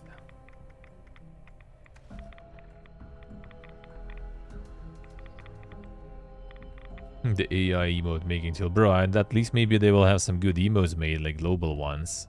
Mostly garbo there. Unauthorized personnel detected in the operations center. Activating mainframe security protocol Omega 12. All personnel defend the mainframe and secure the area. Mainframe integrity at 100%. A level 3. What actually also the kind of making some sort of like portraits or stuff, I guess. Yeah, like those like kind of little odds that that just make some sort of like anime, for example, out of the picture. Yeah, those I guess are still not still, but I guess viable in general. Those actually do kind of good. Those actually can do something like that your average street artists probably do, or even better. Not gonna lie, from what I've seen at least. That might be the case. That might be the case.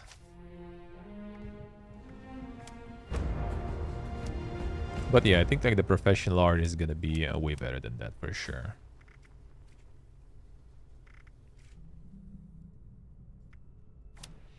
It's also kind of like a whole vision and stuff and everything. It just might kind of like make also art into like more kind of like niche art, I guess. Let's put it that way.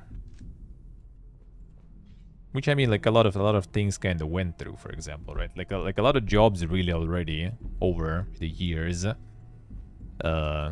centuries maybe even, already got eradicated completely. And new ones got created, right? Like there was no fucking streamers, for example, like even like 20 years ago.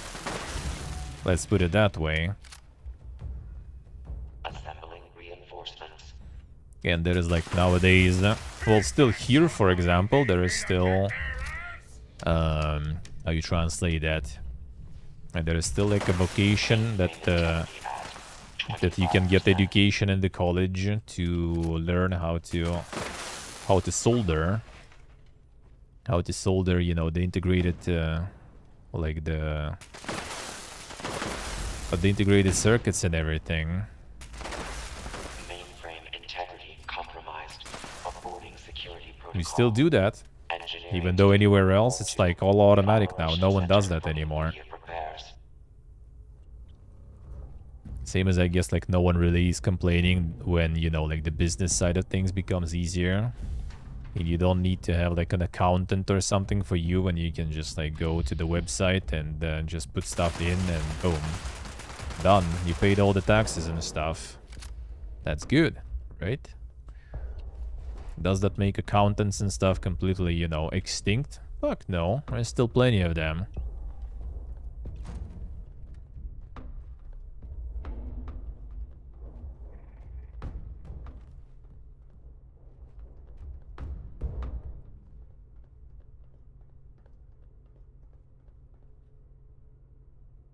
I see, actually, I see. Soldering is cool though. That was like one of the best probably of our kind of little internships, what we were learning. That's really cool. I would be scared probably to like solder something, to be honest, and then put it to work though nowadays, especially after so many years.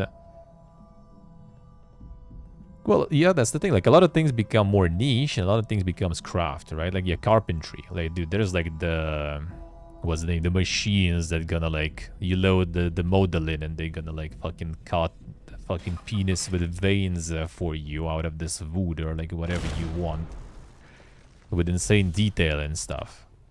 Sure, but there's still like fucking carpenters and everything who still work that shit, and they still kind of, you know, have clients, make products,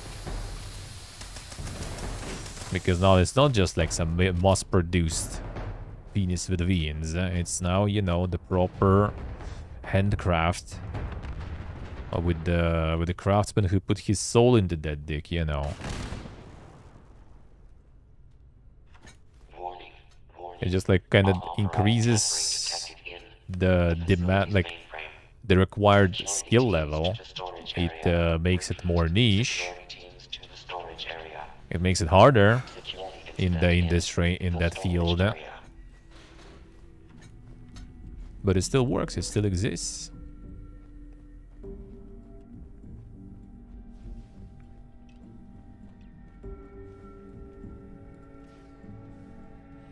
The high-end carpenter still exists, yeah. And I mean, like, you can also like just, like for example, like my friend's dad, like sure, yeah, he's not like making his own like couches, furniture or something. No, but he repairs it though.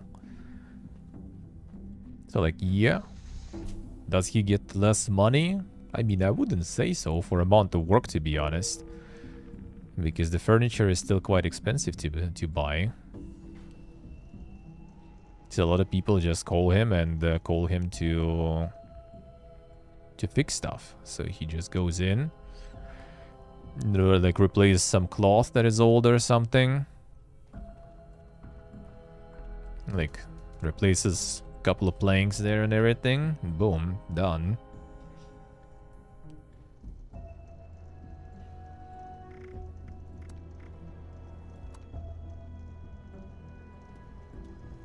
Yeah, he does upholster most of the time, actually.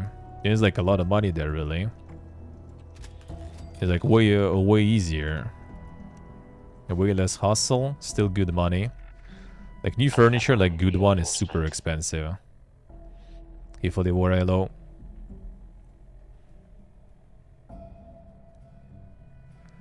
Let's see, let's see. When you're like the best, especially in some field and stuff, that means you're probably gonna still be always very good, eh?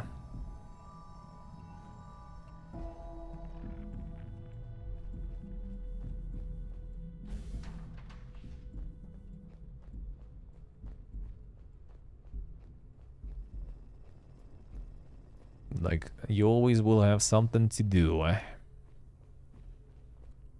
Like, I see how much, like, people nowadays here, they make with all the, like, the craft stuff. It's like, dude, that's crazy. Security teams to But some things you still can get only from them.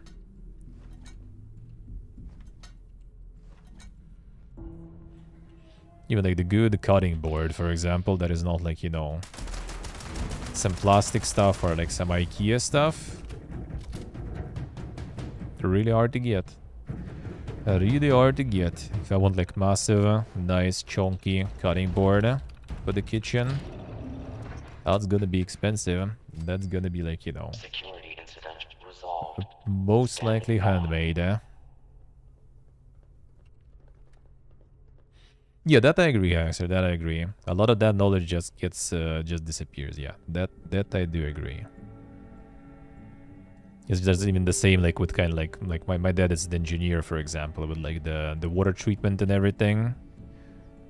And like he went to the university where he was studying, and he's like, dude, it's like there's still people who work there that were teaching me back in the day. And like there's no use basically. And it's not something you can really replace with AI right now still. Because even people kind of can't really do that stuff sometimes. Like even when like the fresh students come, like engineers, and they like know some AutoCAD and stuff, right? They just like gonna make like draft a project or something, and he looks at the project and he's like, okay, this is not gonna work, this is unrealistic, and this we need to change. Because like they never like got their hands into that. They just like know how it, you know, how to draw it basically, how to plan it, but they don't know how it actually works in real life. So you can calculate everything, it's all good on paper, but person who already has some skill and kind of knows how those things usually work, and then he looks at like the map of the location, for example, alright, it's not gonna work here because there's like not enough angle here. This like you draw this like meter long pipe on the plan, and it's just meter long pipe on the plan, right? But in reality that's gonna require so many fucking pumps to get like liquid that high that we don't really need that and all this stuff, you know.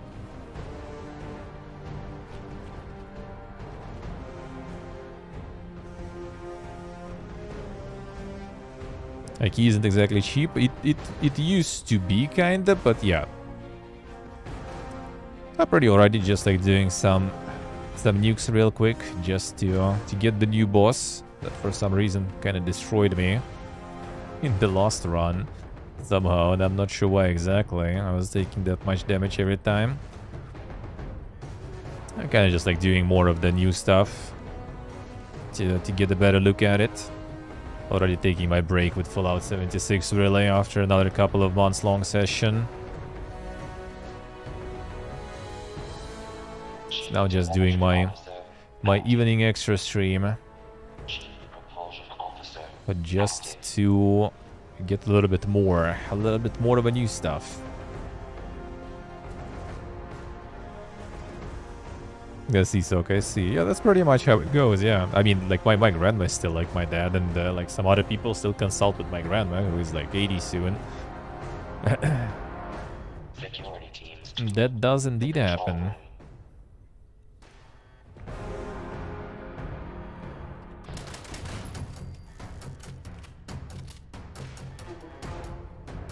control Out here, just doing a little bit the chill fallout.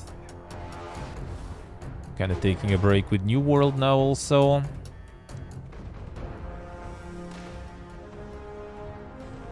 Maybe I'll do some Rune Terror or something also. In upcoming days, we'll see. Yeah, sir, for sure, for sure.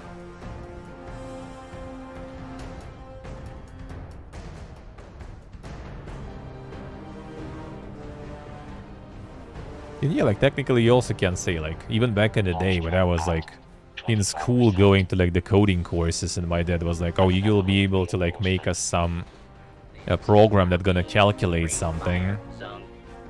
And like, it's easy. You just like, yeah, get the formula in, like a little bit more complicated than putting a formula in Excel, I guess, baby. And that was already years ago.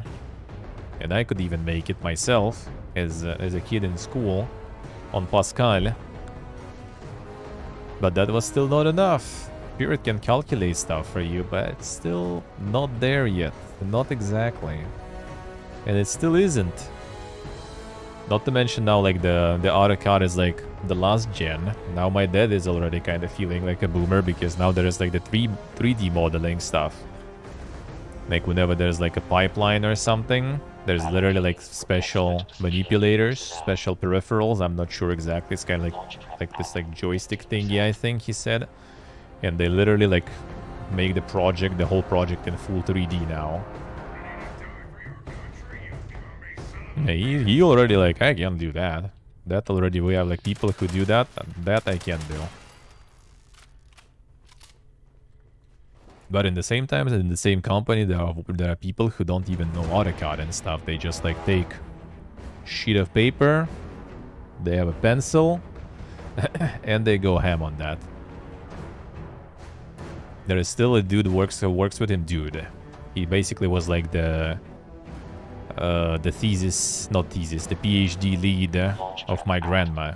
And my grandma is turning 80 in 2 years. So he's older than her by like, well, at least like 5 years, I think. And he still works there.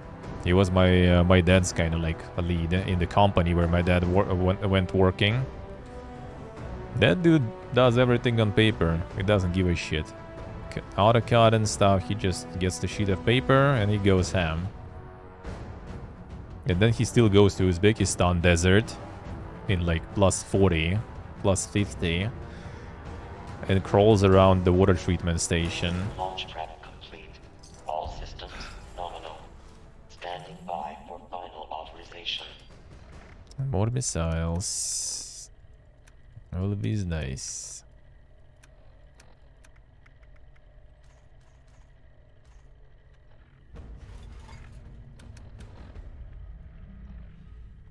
Ooh, right. Oof. Keycard accepted. Keypad access granted. Nicely so, alright. The OG technical drawing. We had courses in college with that. That was kind of interesting. I am not really much into that, I have to say. In like, you know, I'm really bad with like super like precise and stuff things. Like I'm not very like I don't know how to say it in English, but like if it's like cutting something out with scissors, I hate this and I suck at this real hard. You can see probably on my cooking streams and everything, like if it's like salad, like my friends are always like laughing at it because like I'm gonna like chop meat in like with an axe basically, right? Like we would say like неаккуратный, like not accurate enough, I guess, or something. So like for me it's like it wasn't the best, but I really liked it though. I was kind of okay at that, and that had like meditative qualities. It was like some regular lectures and stuff, and then we had like double practical lesson of engineering graphic, it was called. So we just were like 3 hours with the break in between, right? We're going in, everyone sits at their own table, and everyone gets like some, like, I don't know, like some, well, like detail pretty much, right? Some like part, like some metal part of some device. You get that part and you need to draw that shit in this 3 hours. And that was actually really cool. You just like sit down there, like plug some music in, you know, then you sit and draw, then there's a break. Well, we're smoking back in the day. Go outside for a smoke, like get like some food and talk with the boys. It's already usually like winter, right? It was like late and dark outside. And then you go back, continue drawing. It was good. That was good time.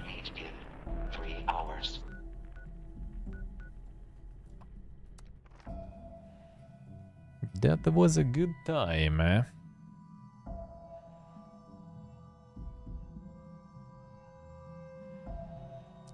Prefer 4 and 76 to New Vegas? Gameplay-wise, 100%. Like, story-wise, nah. Story-wise, New Vegas is my... Well, not sure about favorite. I really like classic Fallouts. It still might be favorite, though, compared to classics still.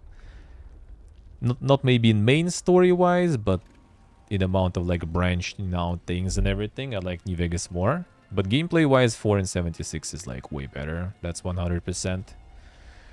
In the amount of things to do and everything is, yeah, it is way better. And that I do agree. I think it's even that unpopular because, like, gameplay is really solid in these games.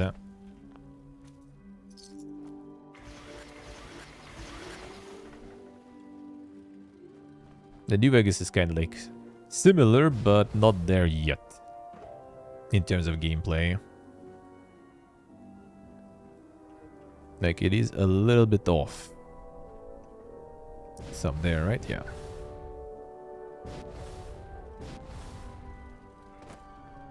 Even though story-wise, for example, Far Harbor DLC was really good in 4. That one I really like. Inside some of the side quests and everything. Main story, well, I mean, I think Bethesda in general just not super good with main story.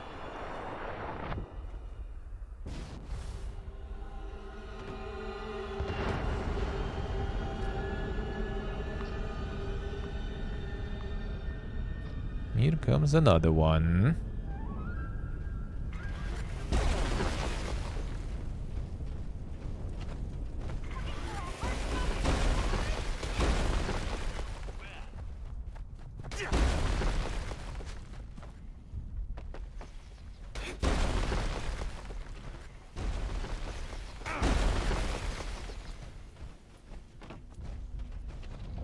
Same lame anime robot, damn son. Got him. Okay, will it be... Okay, this one I dodged. Let's see how this will go in general.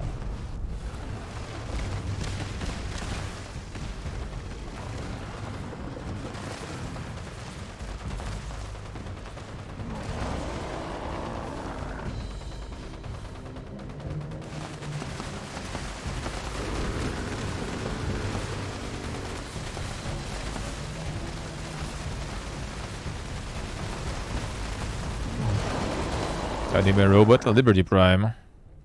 Yeah, that was the group. Like, if I'm part of the group, I just take way less damage. So that was like the difference between suffering and actually doing fine.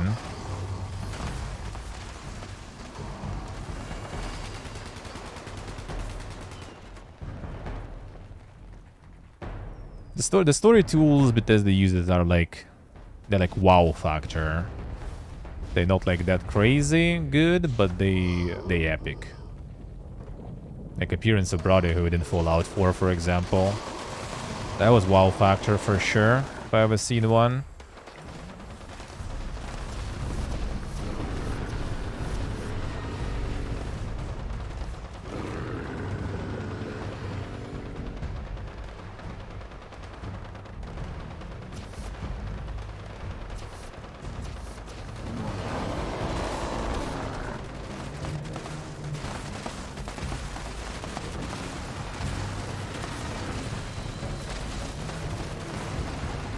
Yeah, now that you don't actually die, the HP is melting.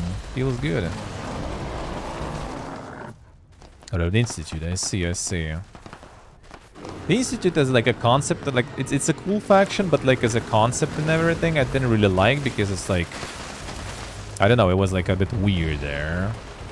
Like it's just way too strong, I guess, to actually end up being what they were in the game. I like Brotherhood actually in New Vegas. Like New Vegas Brotherhood, in my opinion, is like the best shit ever. Because they actually kind of made kind of deep, like the deep faction premise with some sort of like kind of like struggle and like the question, you know, inside the faction, the conflict inside the faction.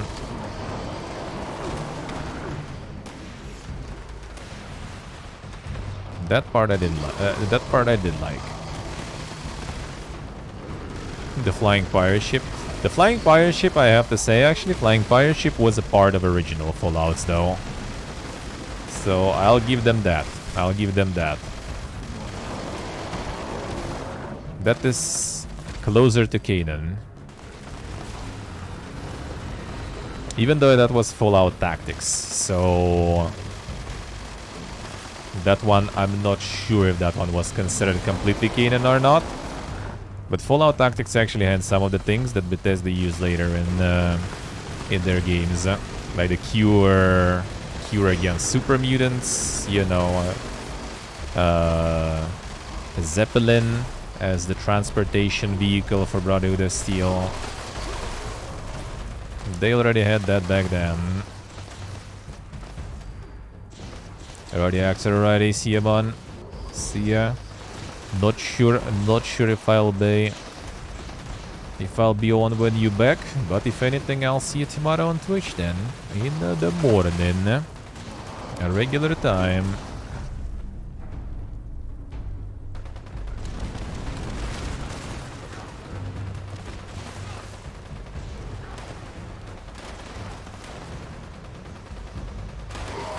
Rebuilding basic ass buildings, yeah. Oh, that got me now. Alright, first time. First time today. That's fine, don't res me. I'm good. It does get me sometimes.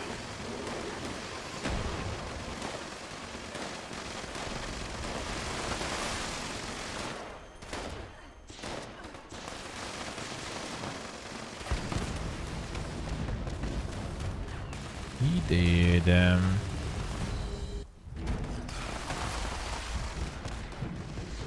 But yeah, that was their go-to traveling vehicle back in Fallout Tactics. Fallout Tactics story-wise was also pretty bad, but I kinda like it though, overall.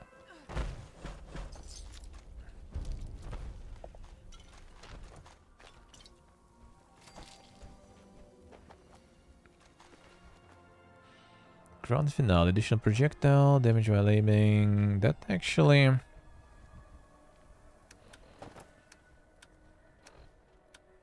is somewhat okay. It might be a good device for farming the points. Damage by 10% and explodes with fireworks. Alright.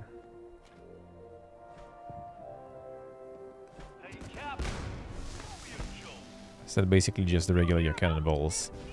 Yeah, you can get this one an expedition and just farm a bunch of cannonballs, and then you can exchange them in the ammo exchanger for a lot of points, and then convert them into any other ammo you want. Thing is, I'm not sure how it's even needed nowadays because of the expeditions giving you a lot of ammo there. But maybe. Still might be nice.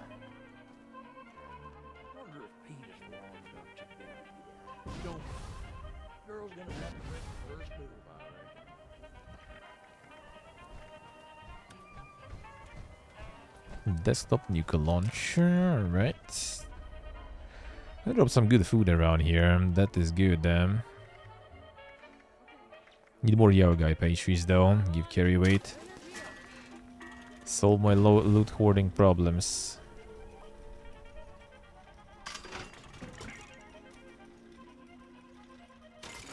A little bit. A little bit.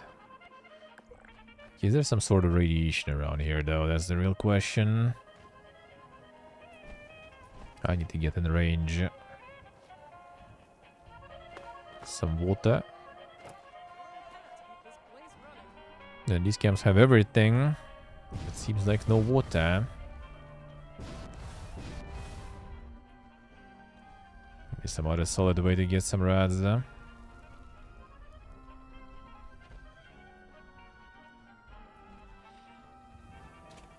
The buildings, that's always kind of like funny part though in Fallout. Like even Fallout 1, which I will continue playing soon.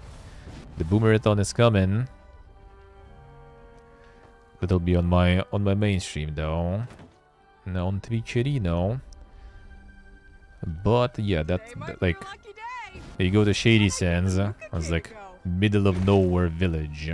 Like bumfuck nowhere literally. They even comment on that, like why are you wondering that we have like stone houses? Like we're not that much of a how you say primitives, just because we have stone houses. Dude, stone houses are good. That's advanced. Look at like look at like Boston or something. Later, years later, hundreds of years later, and it's still like a bunch of some scrap metal and like some little wood and everything there. And there's like some village in the middle of nowhere made out of stone. That's advanced for my taste.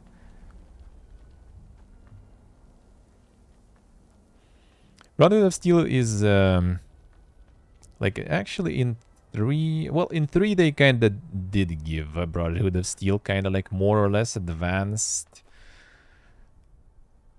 hideout fortress, I guess. Wasn't actually literally called fortress if I remember correct. It still had a little bit of this like scuffedness to it. Like old Fallouts, Brotherhood was like gods. I was like, you see some like fancy, super high-tech looking brand new building. That's Brotherhood. Fallout 4 also kind of tried to replicate that. Like when you get into their vault under the sandy thingy, right? And it's like, it's good there. Everything's advanced and stuff. Yeah, the storyline for responders didn't really get anywhere. Yeah, that's true. And that's true. I mean, maybe they will now that they actually kind of added them. The responders kind of in the end ended up being kind of like local Minutemen, I guess. Sorta. Okay, there's no radiation around here.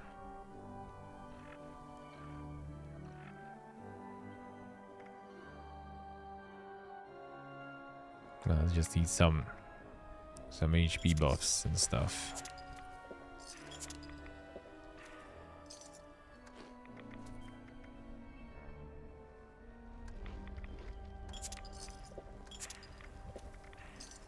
Not done yet, come on. Well, I already have enough, whatever, let's go. Let's drop another one. And that'll be it for today then.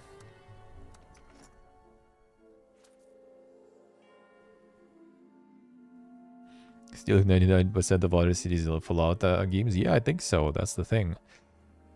That's what, like, Bethesda, I think, kind of didn't get really about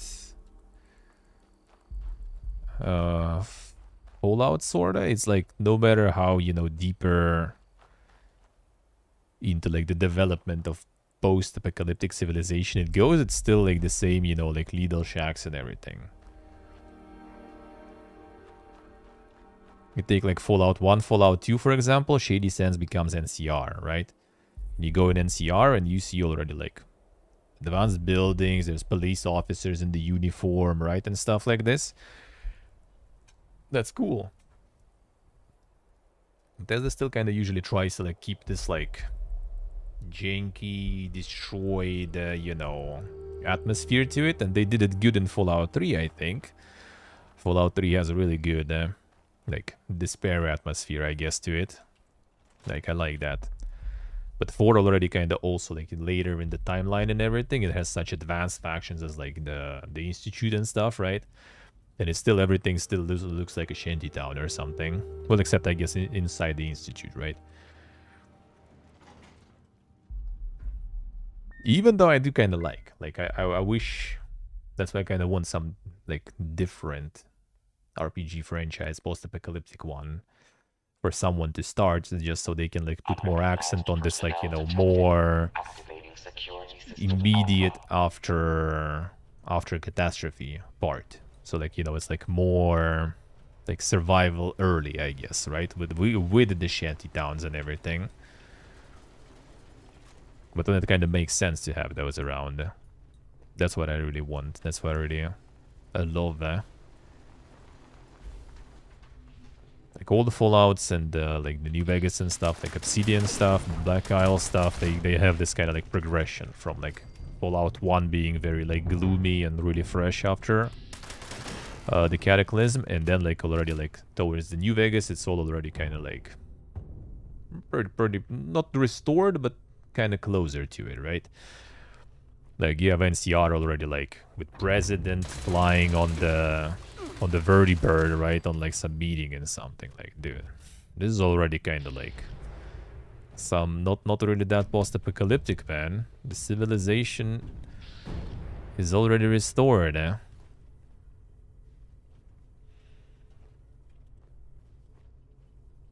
Yes, they kinda.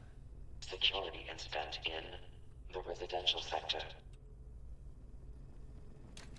Covered more land in Fallout than OG Studio. Yeah, they changed regions and stuff. That's good. Like they with every game they're taking some new area. That is nice. Yeah, I do agree with that. I do like that. Even though like I like the old studio keeps the feel of the world. Like when I play Fallout 4 and I play Fallout 3, I feel no connection. Like there is like one quest about, right, the synth that ran from the Institute in Fallout 3 that is kind of connection to the Fallout 4, but you also back then didn't even know about it, right?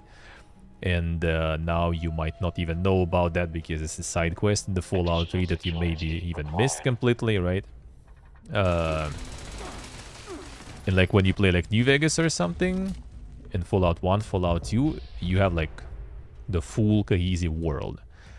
Like you know where every faction comes from. You get like all this like written like notes and emails and everything that like mention all those regions around where you like been in the previous game, for example. You see how these guys ended up in this place, how they did end up here from like game 2, for example, like with Enclave and New Vegas and stuff.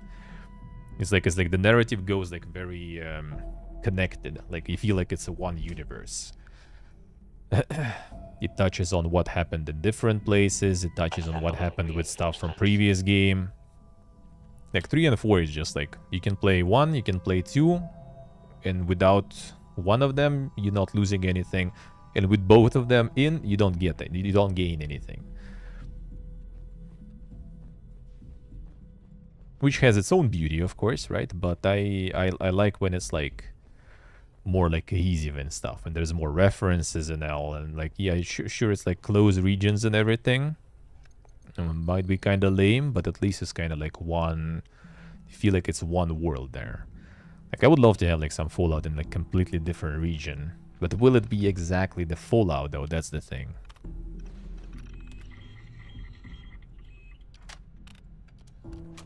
Because if it'll be like different country and everything, then a lot of things from like that are typical for Fallout already kind of would make less sense to be there. Because it'll be like different country. Like sure, you can put some Nuka-Cola in there or something, I guess. But still. Security incident registration complete.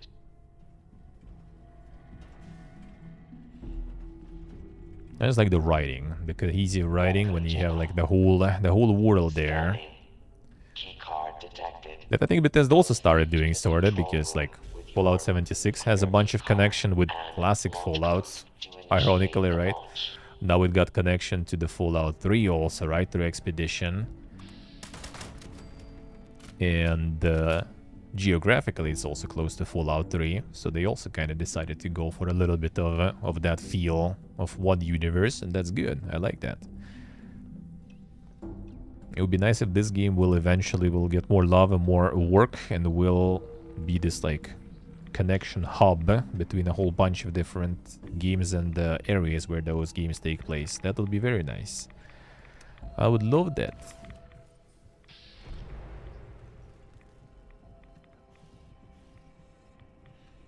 To be America without a big scenery change, you definitely skipping. For me, it's like more about like how the timeline is gonna be looking. Because if they go even more in future, that should be kind of more restoration and stuff already in the world. And I would rather take more destruction in the world, I guess, let's put it that way. Like, if anything, I would like them some spin-off. Spin-off, prequel. Well, this is prequel, basically, right? But they made this prequel, but instead of making it super despair with, like, radiation everywhere, they just do kind of like a region that wasn't really affected, so it's kind of very mild, which is also not a bad thing though. But I guess I just kind of in general want to have like some RPG in the post-apocalyptic universe that is a little more kind of serious and more grim, I guess. In a way, maybe kind of like Stalker, but the proper RPG. So not just like shooter with a little bit of linear dialogue, but you know, with some branching out story, leveling, character system. That would be nice. Yeah, spin-offs in other countries would be cool. Yeah. But then again, I would rather just have like not exactly Fallout, because Fallout still has this like the trademark, a little unseriousness to it. With all the like the pop culture references and everything, that I would kind of rather just take some, like if Obsidian instead of like doing new Fallout would do like some new, completely new post-apocalyptic game, I would love that. But I will also gladly take Fallout spin-off or something, gladly.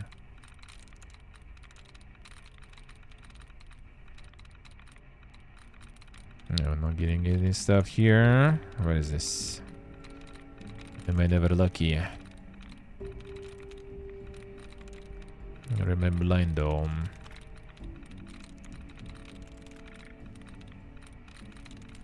Oh, good enough.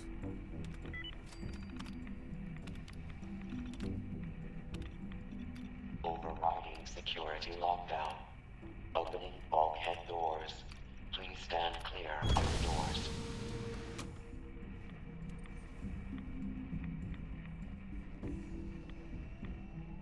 But you will see, There's a Wasteland, for example. That one takes like a little different post-apocalyptic take. That one also kind of like stylized the post-apocalyptic stuff, I guess, in a way. It would be nice, like, first person, or like third person at least, like for more immersion in the post-apocalyptic world. So basically kind of like Stalker, I guess, in a way. Stalker, but RPG. Because Stalker, you can call RPG only with the... Unauthorized personnel detected. Oh, with the very... Operations Center. Activating A very approximate approach, I guess. all personnel defend the mainframe and secure the area. Detected. Beginning Mainframe search. Integrity at 100%. Fabricating replacement security personnel. Mainframe Integrity at 75%.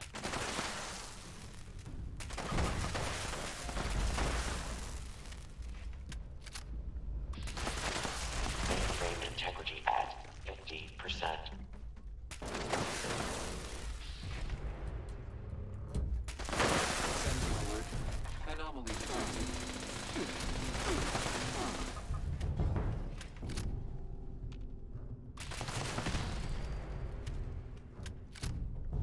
Ultron. We don't want you here.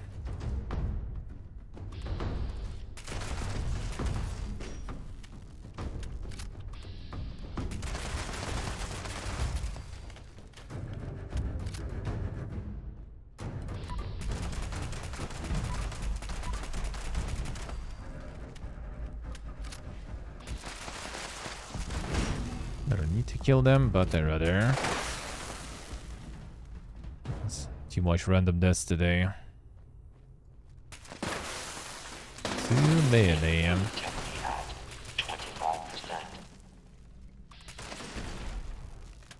Continuing. Mainframe integrity compromised. Aborting Yo. security protocol. Engineering team report to the operations center for immediate repairs. Can I make it in time?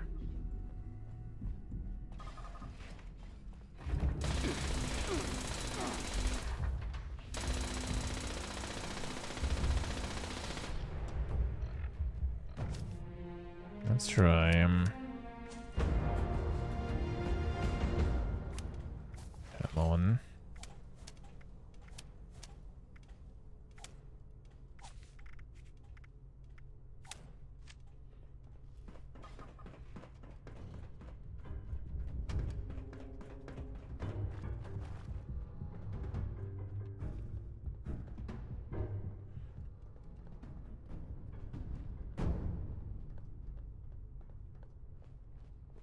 Yeah, well, I mean, like the whole metro was in Russia though, so yeah, they just took one of the characters from the main game, but yeah, like they could. I mean, that's what they kind of do now with the with 76 though, with expeditions, so you can at least kind of like just go in an expedition to another region. That's already good, huh? Well, they had the alien ship though, for example. Yeah, like Far Harbor with Point Lookout, for example, were in different like areas compared to the game. Wasn't different country though.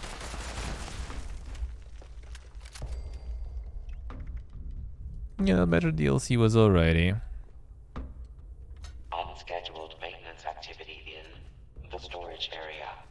Requesting security response.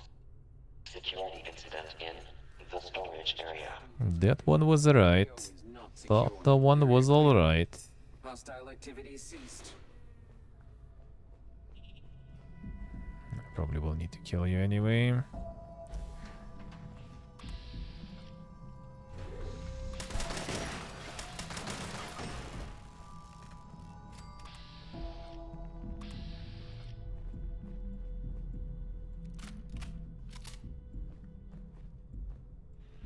Close to Morrowind as a whole.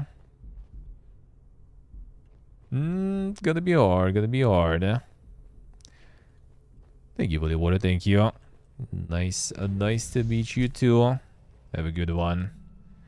Yeah, I usually just like do some random chill evening streams here on YouTube. Normally I stream on Twitch.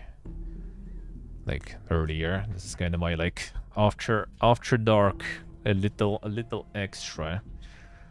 A bunch of different stuff usually. I'll get 14 probably.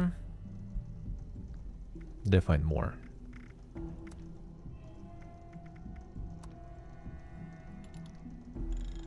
Let's get 14. There we go. Okay, how's the event going? They finished already? They didn't.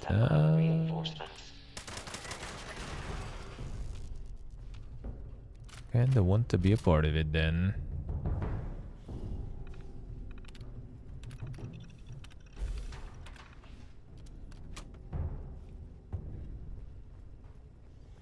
Subverse next then, son.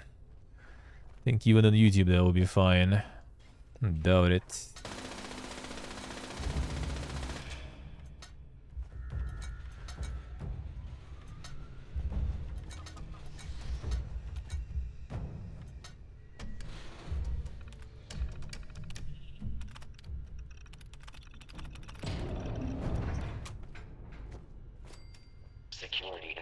Can I resolved. make it? Standing down. Ah, already over. Come on. Fine.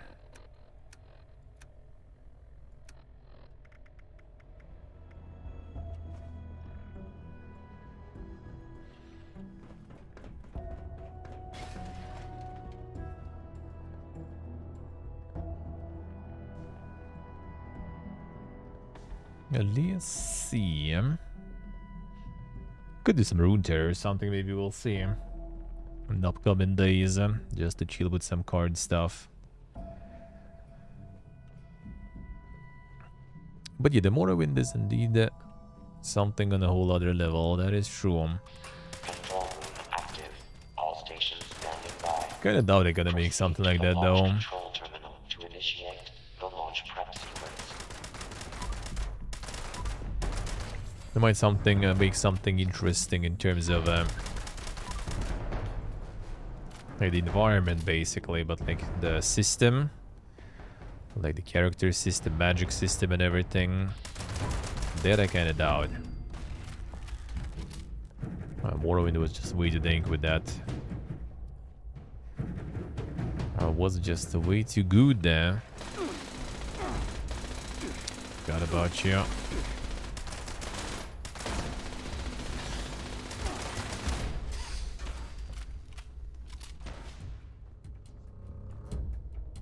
Come here.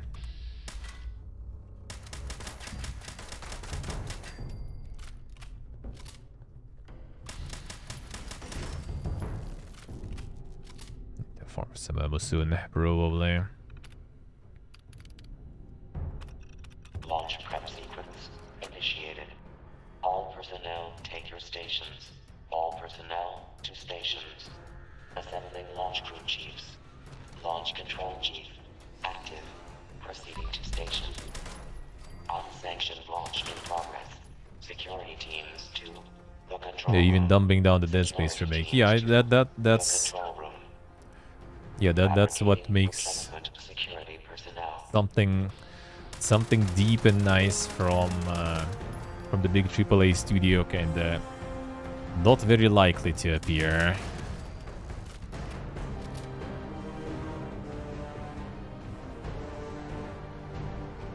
That's kind of the funny part, because like a lot of like quite complicated and deep games are becoming super popular and stuff. But I guess they're not making like, you know, billions that they need like Call of Duty makes and stuff, so gonna make your games like it, you know, fitting for toddler to play.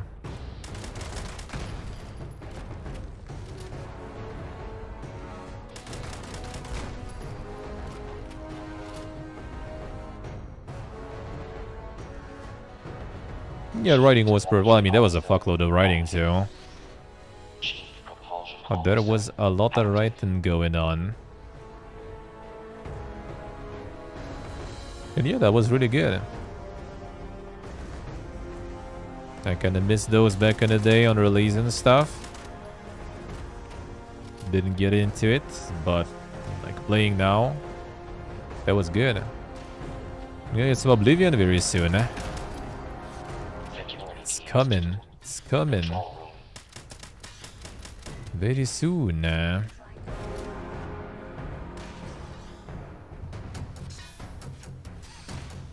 I want to make some tea. Alright, whatever.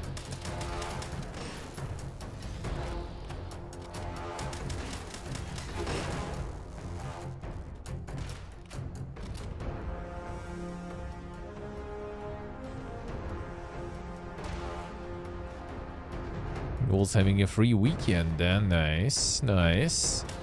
Good, they should do it a little bit earlier, to be honest. Not gonna lie.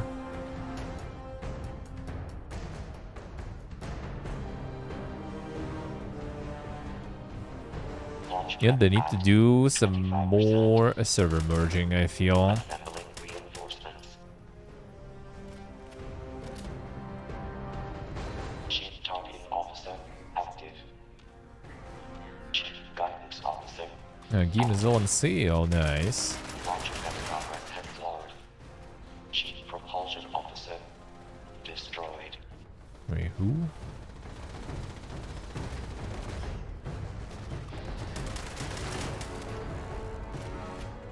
Wait, where did you kill them?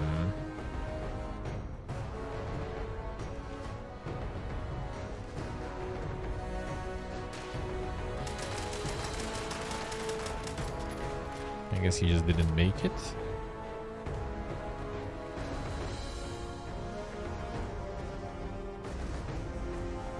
Additional security required. Or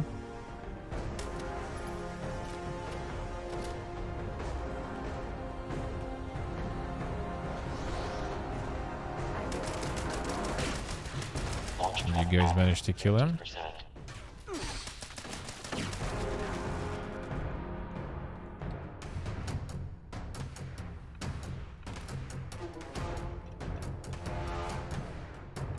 Come on.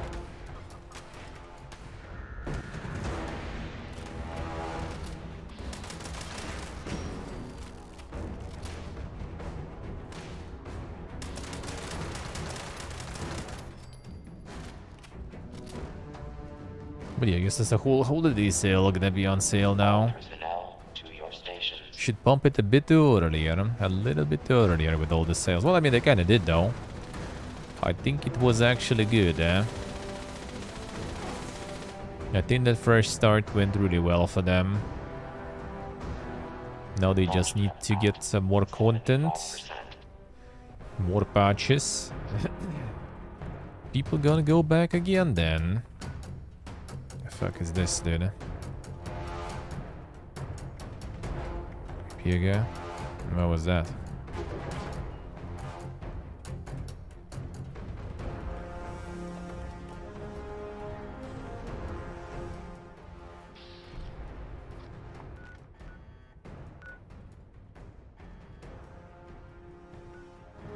Because they're like all there. Nah. There's no one there. I'm not sure what you're doing there.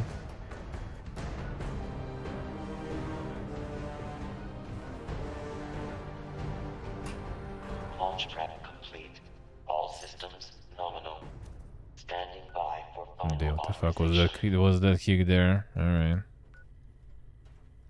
Key drop another one. That is bravo, right? Sure is.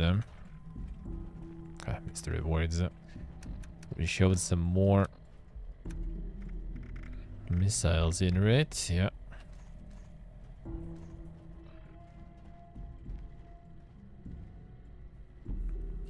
Key card accepted. Yeah, the player base split and the servers are too small. They needed this point already to increase the size of the server population and get more like cross-server activities.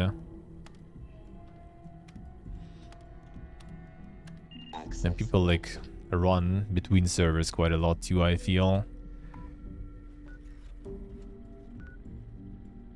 And whenever it's possible and everything. And I wouldn't be surprised if, like, from our server, for example, a bunch of people left just because it was, like, full server of Russians and just, like, way too much PvP-ness Fiesta going on. And, like, just a few Russian companies just, like, monopolizing a whole server. And then, like, fighting each other. I wouldn't be surprised, though. So a lot of people kind of ditched us after some time because of that. And it's gonna be like this probably until they get the merge. The funny part with the merges, though, you don't know who you're gonna get merged with. So instead of like the full Russian server, you can get something else. Yeah, we played first time. Which one was that? Czech community, I think, or something was there. Like few big streamers. I don't remember, like some Slavic country too. And then they merged and it was like full French server. You never know. You can't predict that. You can't predict that.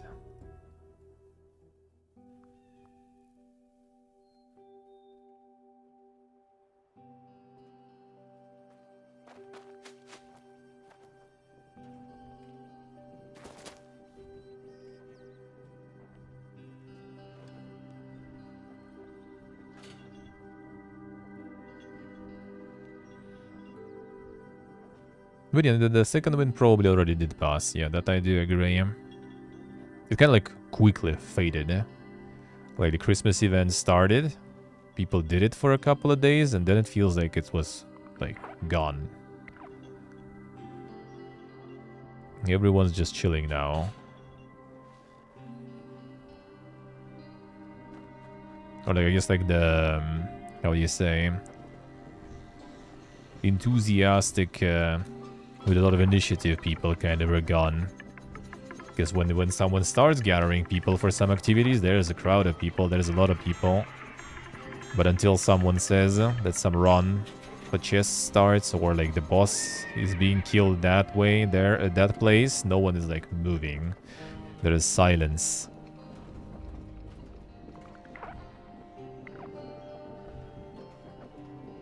The quest legendary items, I mean, I don't think that was exactly that bad though. You still need to farm the expertise and stuff later anyway, so I don't think it was that bad. But I mean, they weren't really super necessary, that's true.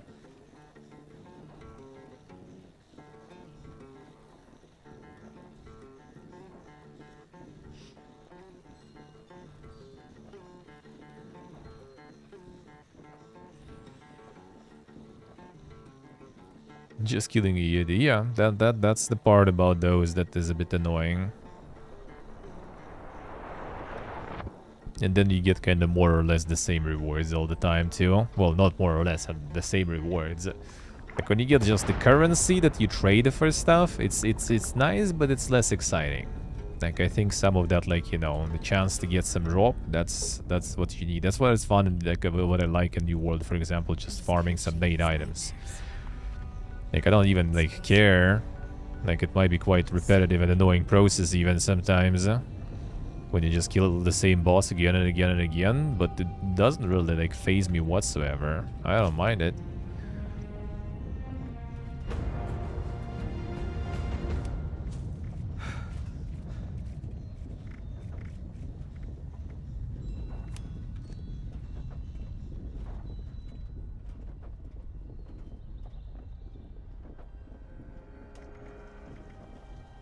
Yes, I see.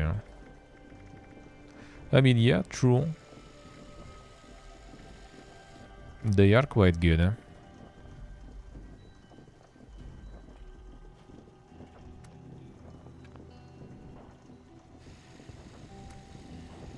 Wait, no.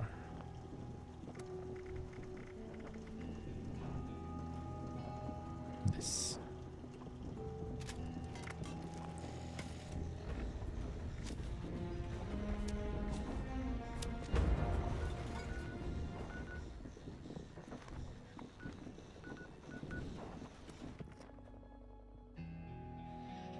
But yeah, like the named items are fun to farm. I like that. I like that. When the drop rate is kind of like decent, I guess. And when there's a lot of people doing it. Maybe like not the drop rate, but the respawn is kind of good. And there's some other stuff to do while waiting for respawn. Like the healer is good because you have like a bunch of named bosses to farm there at the same time. And that's pretty good, eh?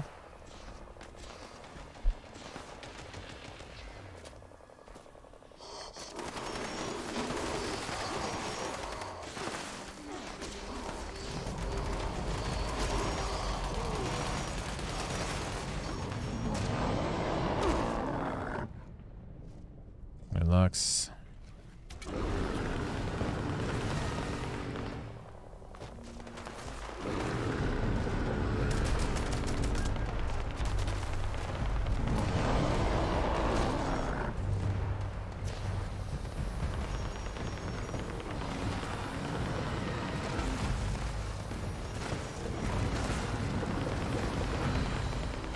The damages.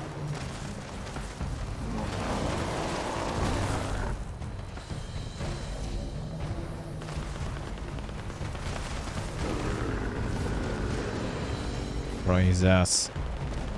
Look at that regen to half again.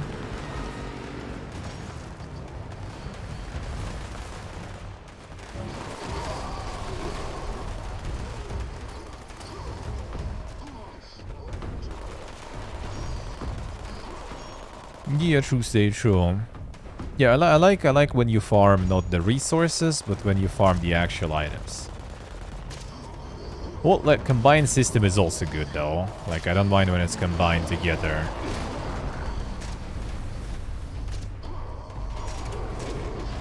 Like I don't mind farming umbral shards, but I do like the named items and stuff. I know when I go like to this guy, to this boss, and I kill this boss, I gonna get some particular, or well, I get a chance, right? I'm not gonna get the item particularly, but I get a chance to get the item of some particular qualities without rolling too much RNG. Okay, it started killing me again all the time. Stop.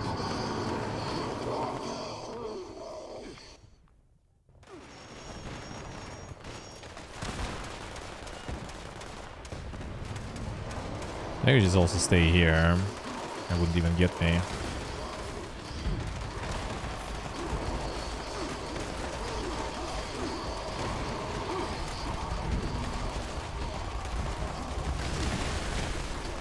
I'm gonna go here now.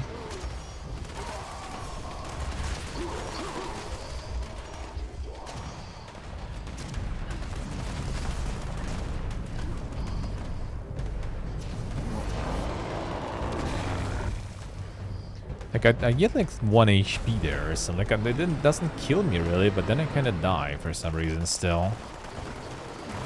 It's weird, It wasn't in the beginning, and then it just kind of started happening again. Not sure.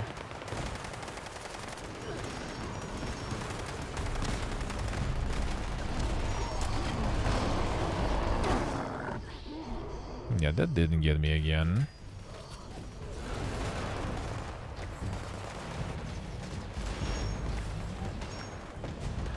Weird. Very inconsistent.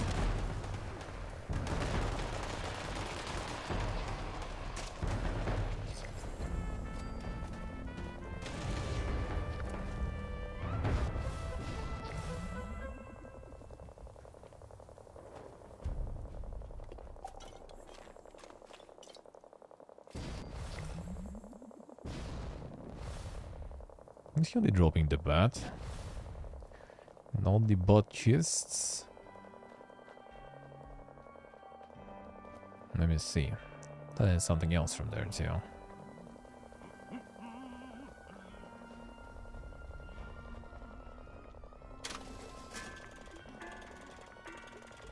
Oh yeah, I had this one last time, alright.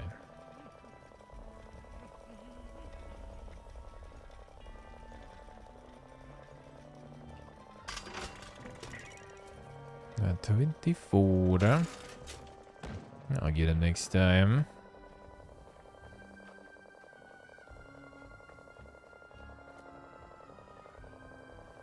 But yeah, overall, maybe I guess, yeah, they should change some of that expertise. I mean, they kind of already did change, I think.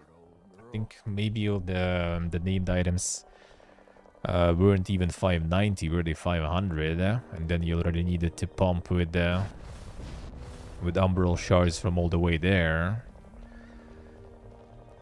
I'm not sure that was the case. But I remember there was some change already about the expertise. So they could kind of just pull something like that there. Maybe. We'll see.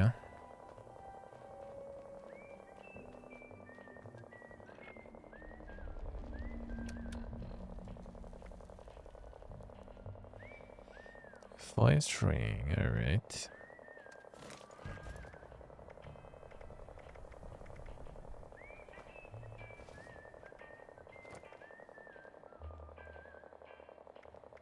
What these were doing.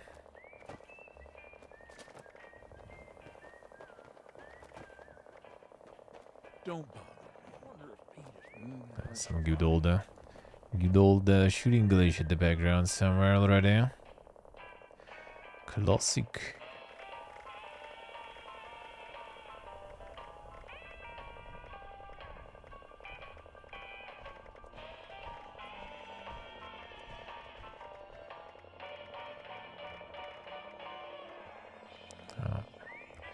Not anymore. I'll get some more carry-away shit there. Get him next time. We'll get him next time.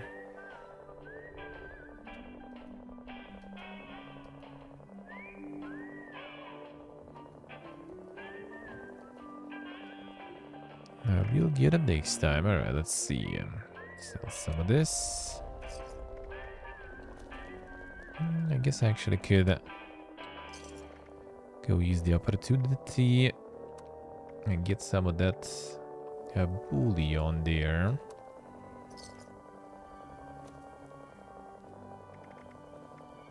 Probably shoot them. You get him. I will remember.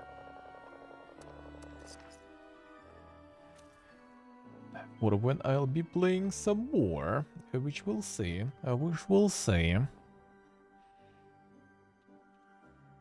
We'll see when.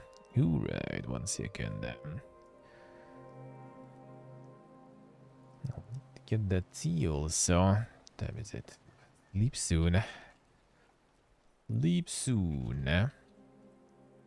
I'll still need to get the VOD uploaded here. I will need to upload some VODs here. Alright.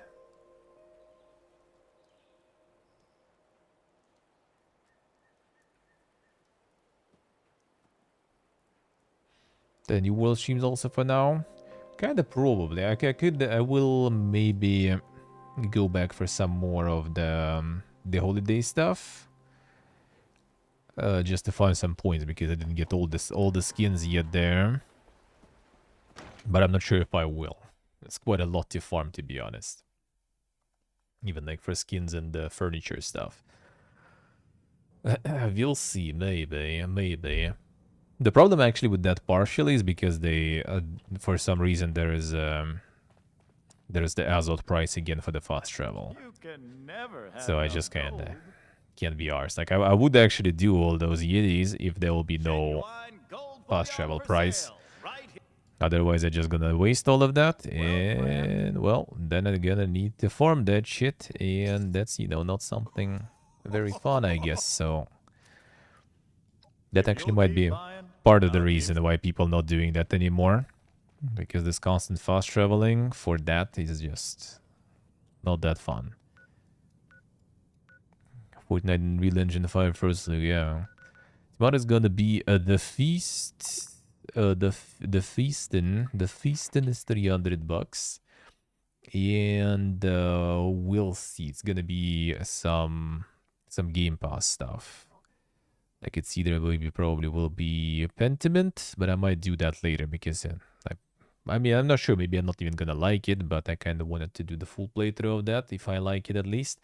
So Pentiment probably gonna happen like later already. Kinda like end of Boomerthon. Well, actually no. Like I think Pentiment on first look probably will happen before the end of the year. But yeah, full playthrough later.